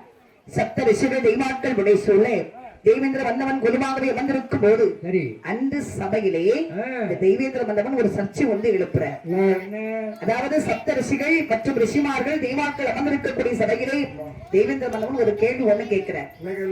ஐயா வதிஷ்டரே, விஸ்வாமித்திர மகாமுனிவரே, மௌத்கலியரே, காசிவரே, கண்ணுவரே, அடிக்கடி மூலகம் சென்று புதினங்களை பார்த்து வரேன் போறீங்க. அவனி 56 தேசத்திலும் அதாவது பொய் சொல்லாத, கேட்டவருக்கு இல்லை என்று சொல்லாத, சத்தியம் தவனாத ஒரு மன்னவன் உண்டோ? யாராவது பூலோகத்துல இருக்காங்களா அப்படின்னு ஒரு கேள்வி கேட்கிறார். மனிதனாக பிறந்து விட்டால் வாழ்க்கையில ஒரு முறையாவது பொய் சொல்லிதான் ஆகணும். அப்ப இதை விஸ்வாமித்திர மகாமுனிவர் சபையில எழுப்பி கேட்கிறாரு. தேவேந்திரா, என்ன கேள்வி கேட்கின்றாய்? சத்தியம் தவறாத, பொய் சொல்லாத, உண்மையுள்ள ஒரு அன்புள்ள நீதி தவறாத மன்னன் யாரும் இருக்கின்றாரா? அதாவது ஒரு மனிதன் வாழ்க்கையில பொய் சொல்லாம இருக்க முடியுமா? பொய் சொல்லிதான் ஆகணும். அப்படி இருக்கும்போது பொய் சொல்லாத ஒரு அரசன் உண்டோ, இல்லை என்று சொல்லாத ஒரு அரசன் உண்டோ அப்படின்னு கேக்குறிய. அப்படி ஒருவன் இந்த உலகத்தில் இல்லை தேவேந்திரா. என்ன காத்தடி? பொய் சொல்லாத மாமன்னன் உலகத்துல இல்லையா? அப்படின்னு வதிஷ்டர் வேகமா எழும்புறார். ஏ விஸ்வாமித்திரரே, என்னையா என்ன சொன்னி? பொய் சொல்லாத அரசன் இல்லையா? ஆமா. சத்தியம் தவறாத அரசன் இல்லையா? யாரையா இருக்கின்றார்? இல்லை என்று சொல்லாத ஒரு அரசன் இல்லையா? இல்லை. இருக்கிறான் ஒருவன். பொய் சொல்லாத மன்னன் ஒருவன் இருக்கின்றானா? யாரையா அவன்? அவன் தான் என்னுடைய மாணாக்கன் அருட்சந்திரன். உம்முடைய மாணகன் அரிச்சந்திரனா? அவன் வாழ்க்கையில் ஒரு பொய் கூட அவன் சொன்னதில்லை. கேட்டவருக்கு இல்லை என்று சொல்லாதவன், சத்தியம் தவறாத ஒரு அரசன். பொய் சொல்லாத மாமன் இருக்கிறேன்னு சொல்றீரு. ஆமா. உங்கள் மாணவன் சொல்லிய வேற மாணவரை சொல்லிருக்கலாம்ல. ஐயா, யார் இருக்கின்றார்களோ அவரைத்தானே பேச முடியும். உண்மையாகவே உங்கள் மாணவன் பொய் சொல்ல மாட்டாரா? சத்தியமாக என் மாணவன் பொய் சொல்ல மாட்டாரா? கூட பொய் சொல்ல மாட்டாரா? இல்லை என்று சொல்ல மாட்டாரா? அப்படி நான் பொய் சொல்ல வைத்து விட்டார். அது உம்மால் முடியாது. முடியா? முடியும் என்று சொன்னால் அவனை பொய் சொல்ல வைத்து பாரும். பொய் சொல்ல வைப்பது எங்களுக்கு ரொம்ப பிடித்த வேலை. அப்படி என் மாணவனை பொய் சொல்ல வைக்க முடியாவிட்டால் நீர் எனக்கு என்ன கொடுப்பேன்? நான் இத்தனை வருட காலம் இருந்த தவத்தை சேர்த்த தவ வலிமையிலே பாதி உமக்கு கொடுத்து விடுவேன். அப்படி என்னுடைய மாணவனை நீர் ஒரு பொய் சொல்ல வைத்து விட்டால் என்னுடைய தவ மகிமை உனக்கு நான் அப்படியே தந்து விடுகிறேன். முழுசா தர போறீரு. ஆமா. அவத்தை கொடுத்துட்டு தெருவுல போறீரா இல்லையான்னு பாருங்க. ஐயோ தேவேந்திரா, ஆனா ஒண்ணு, உங்கள் மாணவனை பொய் சொல்ல வைப்பதற்காக பல இடைஞ்சல்கள் நான் செய்வேன். என்ன வேண்டுமானாலும் செய்து பார், ஆனால் என் மாணவனை பொய் சொல்ல வைக்க உன்னால் முடியாது. திறந்த பொய் தான் சொல்லுவேன், அவனையும் பொய் சொல்ல வைப்பேன்.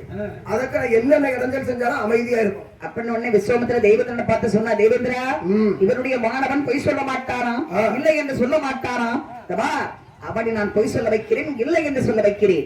இதற்கு நீதான் சாட்சி. என்னப்பா? ஆனா இது நம்ம தேவ ரகசியம் நமக்குள்ளாக இருக்கணும். செவனையில உட்கார்ந்துட்டு இருக்காரு ஹரிச்சந்திர மன்னன். தக்க சமயம் வரும்போது ஆள் வேணும் என்று கேட்பேன், நீதான் எனக்கு அப்பப்ப தந்து உதவணும். அப்படி என்று ஹரிச்சந்திர மன்னவன் அவருடைய நாட்டை அமைதியாக அரசன் ஆண்டு வராரு. இந்த முனி இவரை வச்சு சண்டை போட்டுட்டு சபையில ரெண்டு பேருக்கும் வேற வேலை இல்ல, வேற யார்த்தையும் போனாலும் பரவாயில்ல, நல்ல மனுஷன். ஹரிச்சந்திர மன்னவனை ஒரு பொய்யாவது சொல்ல வைக்க வேண்டும் என்று விஸ்வாமித்திர மகாமனிதர் எங்கே வருகிறார் பாருங்க.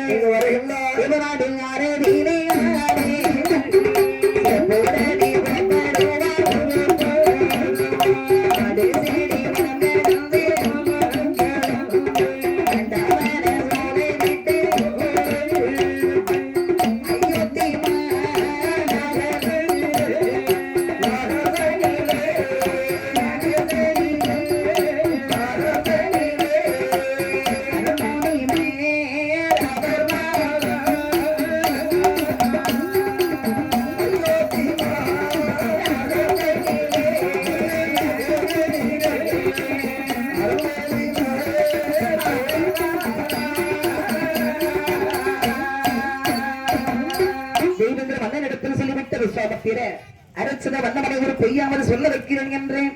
பேர தேவநாட்டிலிருந்து புறப்படுற காடு செடி மனம் மனாந்திரம் எல்லாம் நடந்து அயோத்திமா நகரம் வருகிறார். அயோத்திமா நகரம் வருகிற சபையிலே நேர வார பார்த்தார் ஹரிச்சந்திர வந்தவர். அதாவது ஒரு நாள் வராத விஸ்வாமித்திர மகாமுனிவர் இந்த சபையை நோக்கி வருகிறார். வரக்கூடாத மகாமுனிவர் வந்தவுடனே நாம் இப்படி அமர்ந்திருக்கலாமா? ஒரு மகாமுனிவர் வரும்போது ஒரு மன்னவன் எழுந்தவருக்கு பாத பூஜை செய்யணும். மன்னர் இல்ல, இப்போ நம்ம முன்னாடி ஒரு பெரியவங்க வந்தாங்கன்னா நமக்கு சின்ன பிள்ளையா இருந்தா என்ன பண்ணணும் தெரியுமா?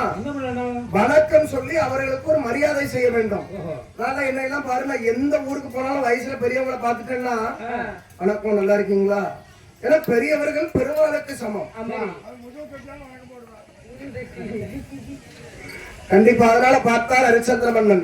அண்டர்களும் மாமுடியை பார்த்த உடனே கண்ட உடனேதான் ஆசனத்தை விட்டெழுந்து அடிதொழுது பண்டுமுடியே உமக்கு கண்டவன் வரவேற்கிறார். ஐயா மகாமுனிவர்களே, வருக வருக சுவாமி. வணக்கம் ஹரிச்சந்திர மன்னா. அமருங்கள் ஐயா.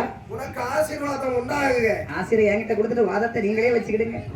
அம்மா சந்திரமதி நல்லா இருக்கியா? நல்லா இருக்கிறேன். கையை கொண்டு பாப்போம். கை தொட முடியாது இப்போ.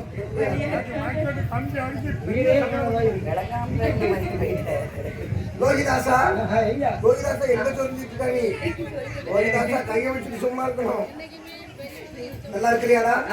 ரொம்ப சந்தோஷம். சீரான வாழ்க்கையாக நல்லா இருக்கிறியப்பா. அமருங்கள் ஐயா. உட்காந்துட்டா உட்காந்துட்டா உட்காந்து. என்ன சாப்பிடுறீங்க? மதியம் பூஸ்டா அரிசா கேட்க முடியும். பல வகை இருக்குது. மாம்பழம், கொய்யாப்பழம் எல்லாம் இருக்கு. கொய்யா பழத்தவங்க ஐயா கிட்ட கொண்டு கொடு. யாருக்குமே என் வாய்ப்புல பல்லு எல்லாம் கொட்டவே மாட்டிக்கிட்டா நான் பழாத பாடு இருக்கோம். அப்படிங்களா? எனக்கு வந்து பச்சை உடனே வாய்க்குள்ள போற மாதிரி நல்ல நாட்டு வாழைப்பழம் கிடைக்குமா? கொஞ்சம் டிம்மட் இருக்கு. ஏய், நான் யாரு? முனிவரு. ஐயா மகாமுனிவர்களே, அவர்களையா என்று அன்போடு விமர்சனை செய்து அரிச்சந்திர மன்னவன் கேட்கிறார். ஐயா, ஒரு நாள் வராத தாங்கள் இந்த என் சபைக்கு என்னை நாடி வந்திருக்கிறீர்கள். ஆமா. என்ன காரணமாக வந்தீர்கள் என்று சொல்லுங்கள் ஐயா. அப்பா, என்ன? எனக்கு மீண்டும் ரொம்ப ரொம்ப ஒரு ஆசை இருக்கின்றது. என்ன சுவாமி? இந்த நாட்டிலே நாட்டு மக்கள் நல்லாக இருக்க வேண்டும் என்று ஒரு மிகப்பெரிய வேள்வை, பெரிய வேள்வை நடத்த வேண்டும் என்ற ஆசை. ஆமா. ஆனால் உனக்கே தெரியாத நானும் ஒரு முனிவர். என்னிடத்துல என்ன பொன்பொருள் அப்பா இருக்கும். அந்த வேள்வை நடத்த வேண்டுமானால் அதற்கு கொஞ்சம் செலவாகும் அப்பா. பொன்பொருள் தேவைப்படுகிறது. எவ்வளவு தேவைப்படுறத சொல்லுங்க சுவாமி. அப்பா, ஒரு யானையை நிறுத்தி, வெட்ட பாறையில் ஒரு யானையை நிறுத்தி, அந்த யானையில் ஒரு வீரனை அமர வைத்து, அவன் கையில் ஒரு வெள்ளி கவன் கொடுத்து, அதில் ஒரு மாணிக்கக்கல் வைத்து மேலே அடித்து விட வேண்டும். மேலே சென்று கீழே விழுந்து எவ்வளவு தூரம் எழும்புமோ, அது எவ்வளவு தூரம் எழும்பும் யாராவது யோசிக்க முடியுமா? எவ்வளவு தூரம் எழும்போது சோதிக்கல கேட்கிறாரு. எவ்வளவு தூரம் எழும்புமோ அவ்வளவு பொருள் தேவைப்படும் அப்படின்னு. அரிச்சந்திரன் வந்தவன் சற்றும் தாமதிக்கவில்லை. உடனே சத்தியகத்தி கஜனாவில் இருக்கக்கூடிய பொருள் எவ்வளவு வேணுமானாலும் எடுத்துக்கொடும். எடுத்து கொடுக்குறேன். விஸ்வாமித்திரர் சொன்னாரப்பா, தருவேன்னு சொன்னா போதும், இப்ப தேவையில்லை. ஏன்னா பணம் தருவாய் அப்படிங்கிற நான் யோசிக்கல. வேள்வி நடத்துவதற்கு எல்லா ஏற்பாடும் நான் முதல்ல செய்யணும். செஞ்சு முடிச்சிட்டு வந்து இடத்துல அந்த பொருளை நான் பெற்றுக் கொள்கிறேன். வேலையை தோண்டி காய வச்சுட்டு வாங்க. அப்ப வந்து என்ன வந்து வாங்கிடுங்க. என்ன சத்தியத்தை எப்ப வந்தாலும் உடனே எடுத்து கொடுக்கணும். அப்படின்னு விஸ்வாமித்திர மகாமுனிவர் நினைக்கிறார். பரவாயில்லையே, கேட்ட உடனே பொருளை எடுத்துக்கூடன்னு சொல்றானே. கேட்ட உடனே யாருமே ரூபா கொடுக்க கூடாது. கொடுத்தா என்ன வாங்குறது என்ன சொல்லுவாங்க தெரியுமா? எங்க இப்பதான் செல்லிலே போட்டு விட்டுறாங்க. ரூபா கேட்ட உடனே கொடுத்தா, கேட்ட உடனே ரூபா கொடுத்தாலும் எவ்வளவு ரூபா இருக்கும் வச்சிருப்பான்.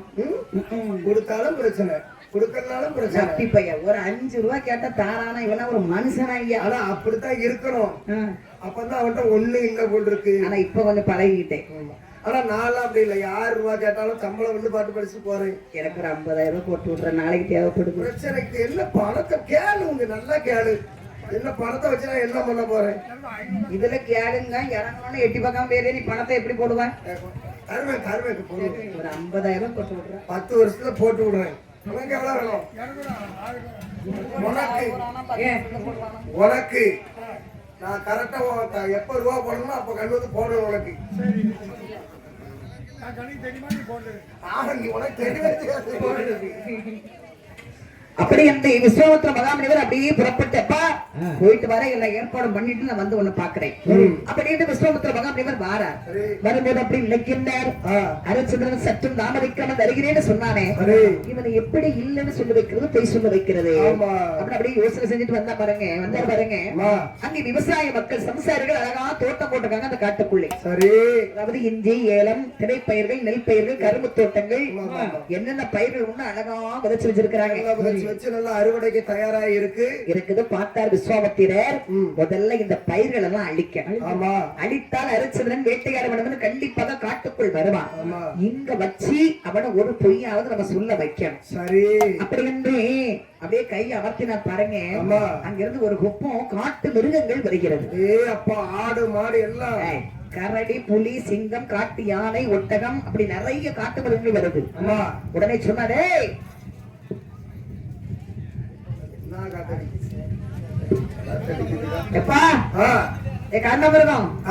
கரடி, புலி, நீங்க எல்லாரும் என்ன பண்ணணும்னா, இந்த நாட்டு மக்கள் எல்லாம் தோட்டம் போட்டிருக்காங்க.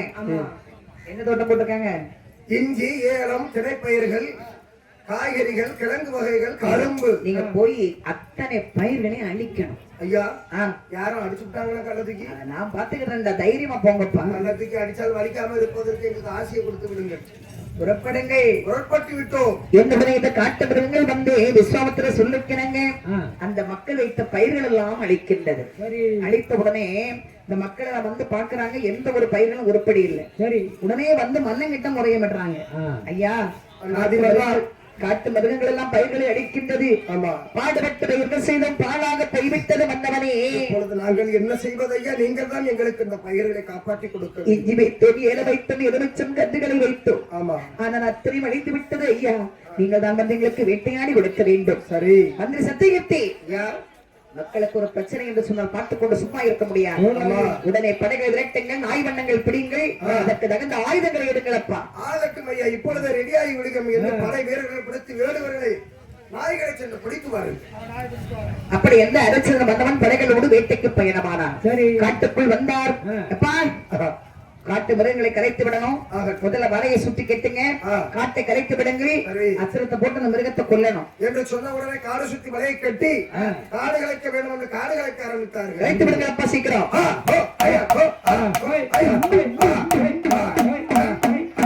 மதியம் சாப்பாடு சாப்பாடு நேரம் ஒவ்வொரு பண்டாரங்கள்ல வந்திருக்காங்களோ. காடு கலைத்த உடனே அங்கே இருக்கக்கூடிய மிருகங்கள் எல்லாம் ஓடுகிறது. அரசர் வந்தவனும் சத்தை ஏற்றி மற்றபடிய படைகள் எல்லோரும் அஸ்திரங்களை போடுறாங்க. அந்த அஸ்திரங்களை போட்டால் அஸ்திரங்கள் மேல படுது, ரத்தம் வருதான எந்த மிருகமும் செத்து கீழே விழல. ஏன்னா மாயமாக வந்த மாய மிருகங்கள் விஸ்வாமித்திரனுடைய ஏவல்ல வந்தது. எந்த மிருகமும் சாகல. அஸ்திரம் பட்டாலும் அது ஓடிக்கிட்டு தான் இருக்குது. பார்த்தார் சத்தியகீர்த்தி, அரசே அதிசயமாக இருக்கிறது. என்னப்பா வந்த மிருகங்கள் எல்லாம் சாகாமல் ஓடுகின்றது? இவ்வளவு நாள் வேட்டையாடி இருக்கிறது, இப்படி ஒரு அதிசயம் நடந்ததில்லை.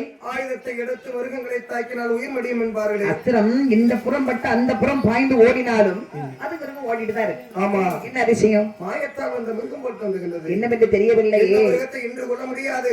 ஏதாவது சென்ற மிருகம் திரும்பி வந்தாலும் வரலாம் பயிர்களை அழிக்க. இன்னைக்கு நாடு திரும்ப முடியாது. ஒரு கூடாரம் வந்து அடியுங்கள். சொன்ன உடனே அழகான ஒரு கூடாரங்களை அடித்து அங்கே இரவு அந்த இரவு தங்க வேண்டும் என்று மன்னர் மந்திரி மற்றும் வேடுவர்கள் எல்லோருமாகவே அந்த காட்டுக்குள்ள வந்தார்கள். இந்த மிருகங்கள் எல்லாம் ஓடி வருது விஸ்வாமித்திரர்கிட்ட. விஸ்வாமித்திரர் சொன்னார், எப்பா என்ன பயிர்களை அழித்தீர்களா? பயிர்களை அழைத்து சென்றோம். அஸ்திரத்தை போட்டு வேணி எல்லாம் இரத்தமாக இருக்கின்றது. பாருங்க, எங்களை தாக்கி விட்டார் ஐயா. வந்திருக்கிறான் ஹரிச்சந்திரன் வேட்டைக்கு.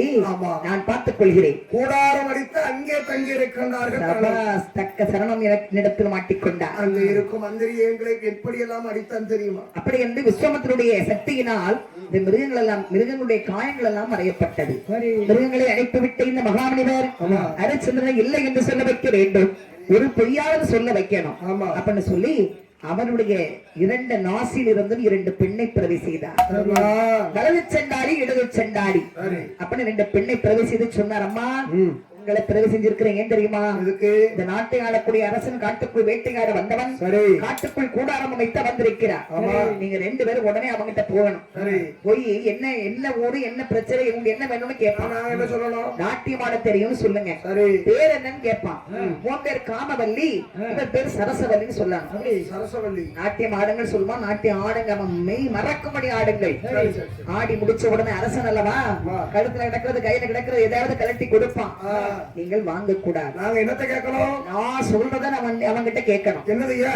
அவன் கழுத்தில் கிடக்கும் வெற்றி மாலையை பரிசா கேட்கணும். அதை தர மறுத்து விட்டால், அதாவது அவன் அமர்ந்து ஆட்சி புரியக்கூடிய பூச்சக்கர குறையை கேட்கணும். அதையும் தர மறுத்து விட்டால், உங்கள் 2 பேரையும் திருமணம் செய்ய அவன் கிட்ட சொல்லணும். அதையும் செய்ய மறுத்தால், முடியாது என்று சொன்னால் ஏன் கிட்டவா அவன் கிட்ட நான் பேசுகிறேன். எங்க 2 பேரும் நீங்க கல்யாணம் முடிச்சுக்கிறீங்களா?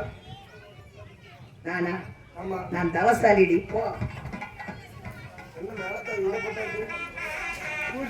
பயமுடுத்த கூடாது. ரெடி பண்ணி வைக்கிறாங்க. அப்படி என்று மகாமுனிவர் சொல்லி கிடங்க 2 பெண்களும் என்ன செய்தார் பாருங்க. என்ன செய்யலாம்? மாமுனிவர் சொல்படியே மாமுனிவர்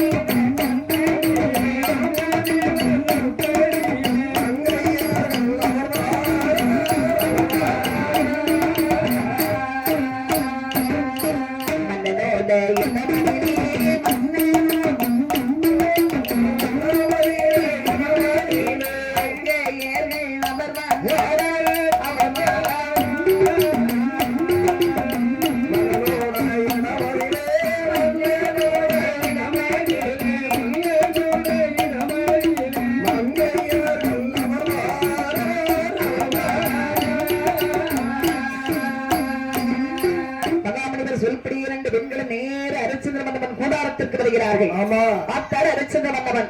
அம்மா பெண்களே, என்ன இரவு நேரம் 2 பெண்கள் தன்னந்தனிமையாக வந்து கொண்டிருக்கின்றீர்கள்? ஐயா என்னம்மா? என்னுடைய பேர் காமவல்லி, பேர் சரஸ்வல்லி. சரி, பேரு என்ன வேணும் உங்களுக்கு? 2 பேரும் நல்லா நாட்டி ஆடுவோம். அம்மா, நாட்டிலே இருக்கும்போது நான் அமர்ந்திருக்கும் போது இங்க வந்திருந்தா நாட்டியமாட வச்சிருக்கேனா? காட்டுக்குள்ள அமர்ந்திருக்கிறேன், நாட்டியாட தெரியும் சொல்றீங்க. சத்தியகீர்த்தி ஐயா நமக்கும் நேரம் போகவில்லை, பெண்களை கொஞ்சம் ஆட விட்டுருவோமா? ஐயா அந்த பெண்கள் ஆடவும் நல்லா இருக்கும் ஐயா, கொஞ்சம் ஆட விடுவோம் ஐயா. ஐயா ஆடட்டுமா? ஆடுங்கம்மா. கத்தாட கண்ணாட குத்தாதே நீ உன்னை பாட சொல்லல, ஆடு. உடம்ப கொஞ்சம் அசை, அது வீங்கிட்டு போறாங்க. ஐயா ரொம்ப ஒலிப்பி ஆடணுமா? சும்மா உளுப்பி ஆடல, எல்லாம் புளிங்கி இறங்கணும், கொழுப்பவங்க இறங்கணும். அங்கங்க கொழுப்பு தொங்கிட்டு கிடக்கிறதுனால பாருங்க, பஞ்சி முட்டாய் இப்பவும் கைப்பட்டுதான் இப்படி வருது. ஐயா சேலையே கொடுக்காம ஆடி இருக்கேன், அதான் ஒரு விஷயமா இருக்கேன். உடம்பு குடுக்கு நல்லா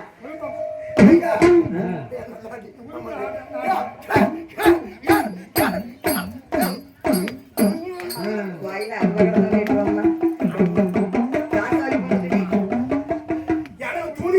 துணியா வேண்டாம்.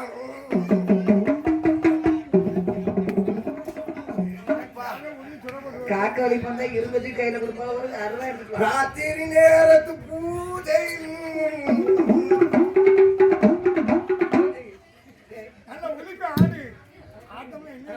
ஐயா மூச்சு வாங்குது ஐயா. ஏன் நேரமா அந்த சேலை வச்சுக்கிங்க நீங்க? ஒரே வெயில் யாராவது வியாத்து ஊத்துது. ஒரு பொம்பளை வெள்ளை சேலை கொடுக்கலாமா? எனக்கு புருஷன் கிடையாது. அப்ப அந்த பூசாரியை பிடிச்சிருக்கான்னு பாரு கேட்டீங்க. சுமார் அவர் கடைசியாக மணிதான் அடிப்பாரு. மத்தியான குடம்பு ஏன்டாமே ஐயா அழகா ஆடுறேன் பாருங்க, பாருங்க அழகா ஆடுறேன். சில சில சில என ரெட்டை கிளவி தகத தகையன ஒத்தை கிளவி உங்கன்னோ தமிழில் உங்கன்னோ பிரித்து வைத்தான் நியாயம் இல்லை, பிரித்து பார்த்தால் பொருளும் இல்லை, ரெண்டன்னோ ரெண்டும் ஒன்றன்னோ.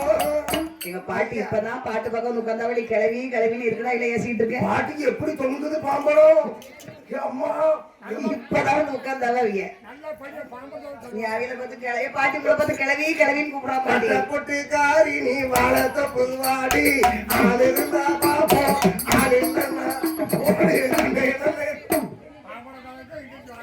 பாட்டியோ ஐயா இதுக்கு மேல எங்களால ஆட முடியாது. 3 பாட்டுக்கு ஆடிட்டேன். ஒன்னதான் ஏசின்னு காது கேட்கலையா, என்னமோ என்ன ஏசுறா அப்படிங்க. கேட்டிருந்தா மட்டும் தலை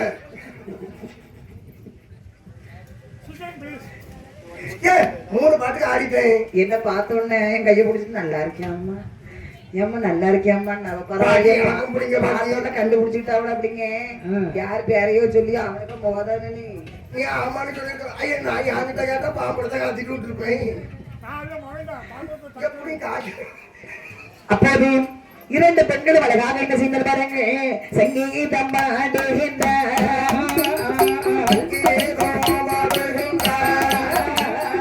சதிராட்டம் ஆடுகிறார்,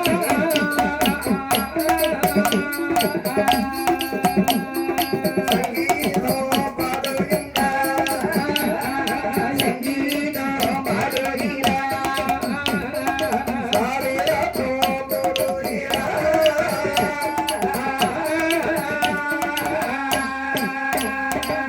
மயில் போலே ஆடுகிறார், மயில் போலை ஆடுகிறார், கோயில் போலே கூவுகிறார்,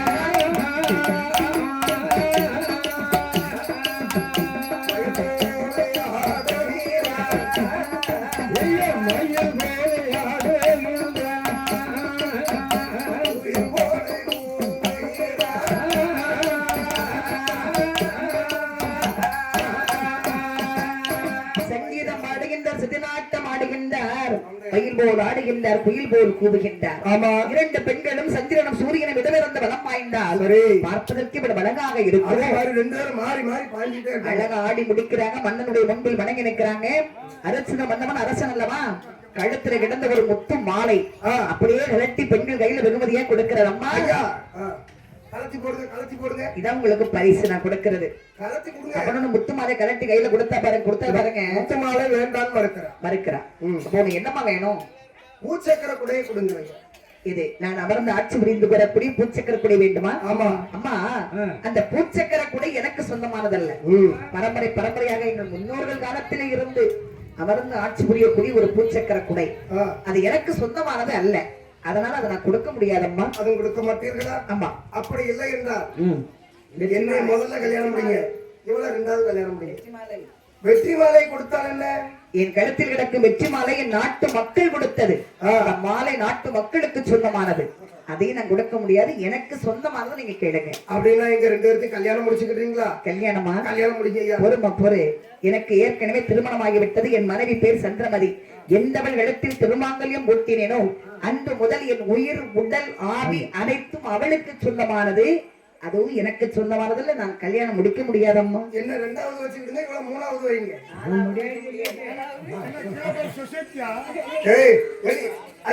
கல்யாணம் ஆசையே இல்லையா? முடியாத அடைச்சுதான் வந்தவன் எடுத்த உடனே ரெண்டு பேரும் பார்த்தாங்க. ஆமா. ஏண்டி நம்ம இப்படி பண்ணுவோமா? கல்யாணம் முடிச்சிடுங்கன்னா எந்த ஆம்பளையாவது வேண்டாம்னு சொல்லுவாரா? அதைத்தானே கேக்குறேன். இவர் வேண்டாங்கிறாரு. பெசாம ரெண்டு பேர் போய் இருக்கு ஓடி போய் கட்டி பிடிச்சிருவோமா? நான் நல்லா கட்டி பிடிச்சிருக்கேன் அவரை. ஓடி வாராங்க ரெண்டு பேரும் அப்படி அரிசன மன்னவனை இருக பிடிக்கலான்னு வாரா. சத்தியகீர்த்தி பார்த்துட்டு இருக்கிறார். வாளாயிரம் எடுத்துக்கொண்டு வேகமாக வந்தார். அடி பெண்களை நிலங்கடி எங்கடி போறீங்க? அவளுக்கு கைய பிடிச்சாரு பாருங்க. கைய பிடிக்கவும் கையில கிடந்த கண்ணாடி வளையல் நொறுங்கியது. அவ்வளவு வேகமா பிடிச்சிருக்காரு. கைய கிழிச்சு ரத்தமா வடியுது. பார்த்தார் பெண்கள் ரத்தத்தை கண்டோடனே சத்தியகீர்த்தி கையை வெட்டிட்டேன். இரண்டு பெண்கள் ரத்த காயத்தோடு நேர மகாமனிவர்கிட்ட வார. வந்தோடனே மகாமனிவர் கேட்டாரம்மா, பெண்களே நாட்டியம் ஆடினீர்களா? ஆடினோம் ஐயா. என்ன நடந்தது? ஆடினோம். நீங்க கேட்டீங்களா? கொடுக்கல.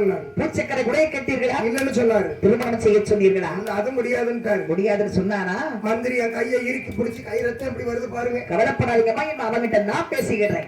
அப்படி வந்து இரண்டு பெண்களை அழைத்துக் கொண்டு விஸ்வாமித்திரர் புறப்படுறார். அதற்குள்ள அரசன் மன்னவனும் கூடாரத்தை கலைத்து விட்டு அவரும் நாட்டுல வந்து அமர்றார். நேர சபைக்கு வந்தார். அரசந்திரா ஐயா, என்னடா ஏனையா இந்த ரெண்டு பெண்களும் உன்னிடம் வந்தார்களா? வந்தார்கள். என்ன சொன்னார்கள்? நடனம் ஆடினாரா? நான் என்ன வேணும்னு சொன்னேன். அந்த நடனமாடிய பெண்களுக்கு நீ என்ன கொடுத்தாய்? வெற்றி மாலை பூச்சக்கர கூட எதனா கேட்டா எப்படி கொடுக்க முடியும்? வெற்றி மாலை கொடுக்க வேண்டியதானே? எனக்கு சொந்தமல்ல. இல்லாது பூச்சக்கர கூட கொடுக்க வேண்டியதானே? எனக்கு சொந்தமல்ல. இரண்டு பெண்களை மணமுடிக்க சொன்னார்களே, மணமுடிக்க வேண்டியதானே? கிளி மாறி ஒரு மனைவியை வைத்து விட்டு நாங்க எப்படி முடிப்பது? அப்படியானால் அந்த பெண்கள் நாட்டிற்கு கண்டுகளித்தாயே, அதற்கு பரிசாக இல்லை என்று சொல்லு. இல்லை என்று நான் சொல்ல மாட்டேன். என்ன வேண்டுமோ கேட்க சொல்லுங்க. கொடுக்க முடியாது என்று சொல்லாதே. இல்லை என்றால் கொடுக்க முடியாது அப்படின்னு சொல்லு. இல்லை என்று சொல்ல முடியாது. என்கிட்ட இருக்கிற கொடுப்பை என்ன வேணுமோ கேட்க சொல்லுங்க. அப்படியானால் ஹரிச்சந்திரா, எனக்கு சொந்தமான பொருளை கேட்க சொல்லுங்க. இந்த பெண்ணை நாட்டியவர்களுக்கு பரிசாக இந்த நாட்டை ஏவர்களுக்கு கொடுப்பாயா? தருகின்றேன் ஐயா. சாரன் சொன்ன மட்டும் போதாது.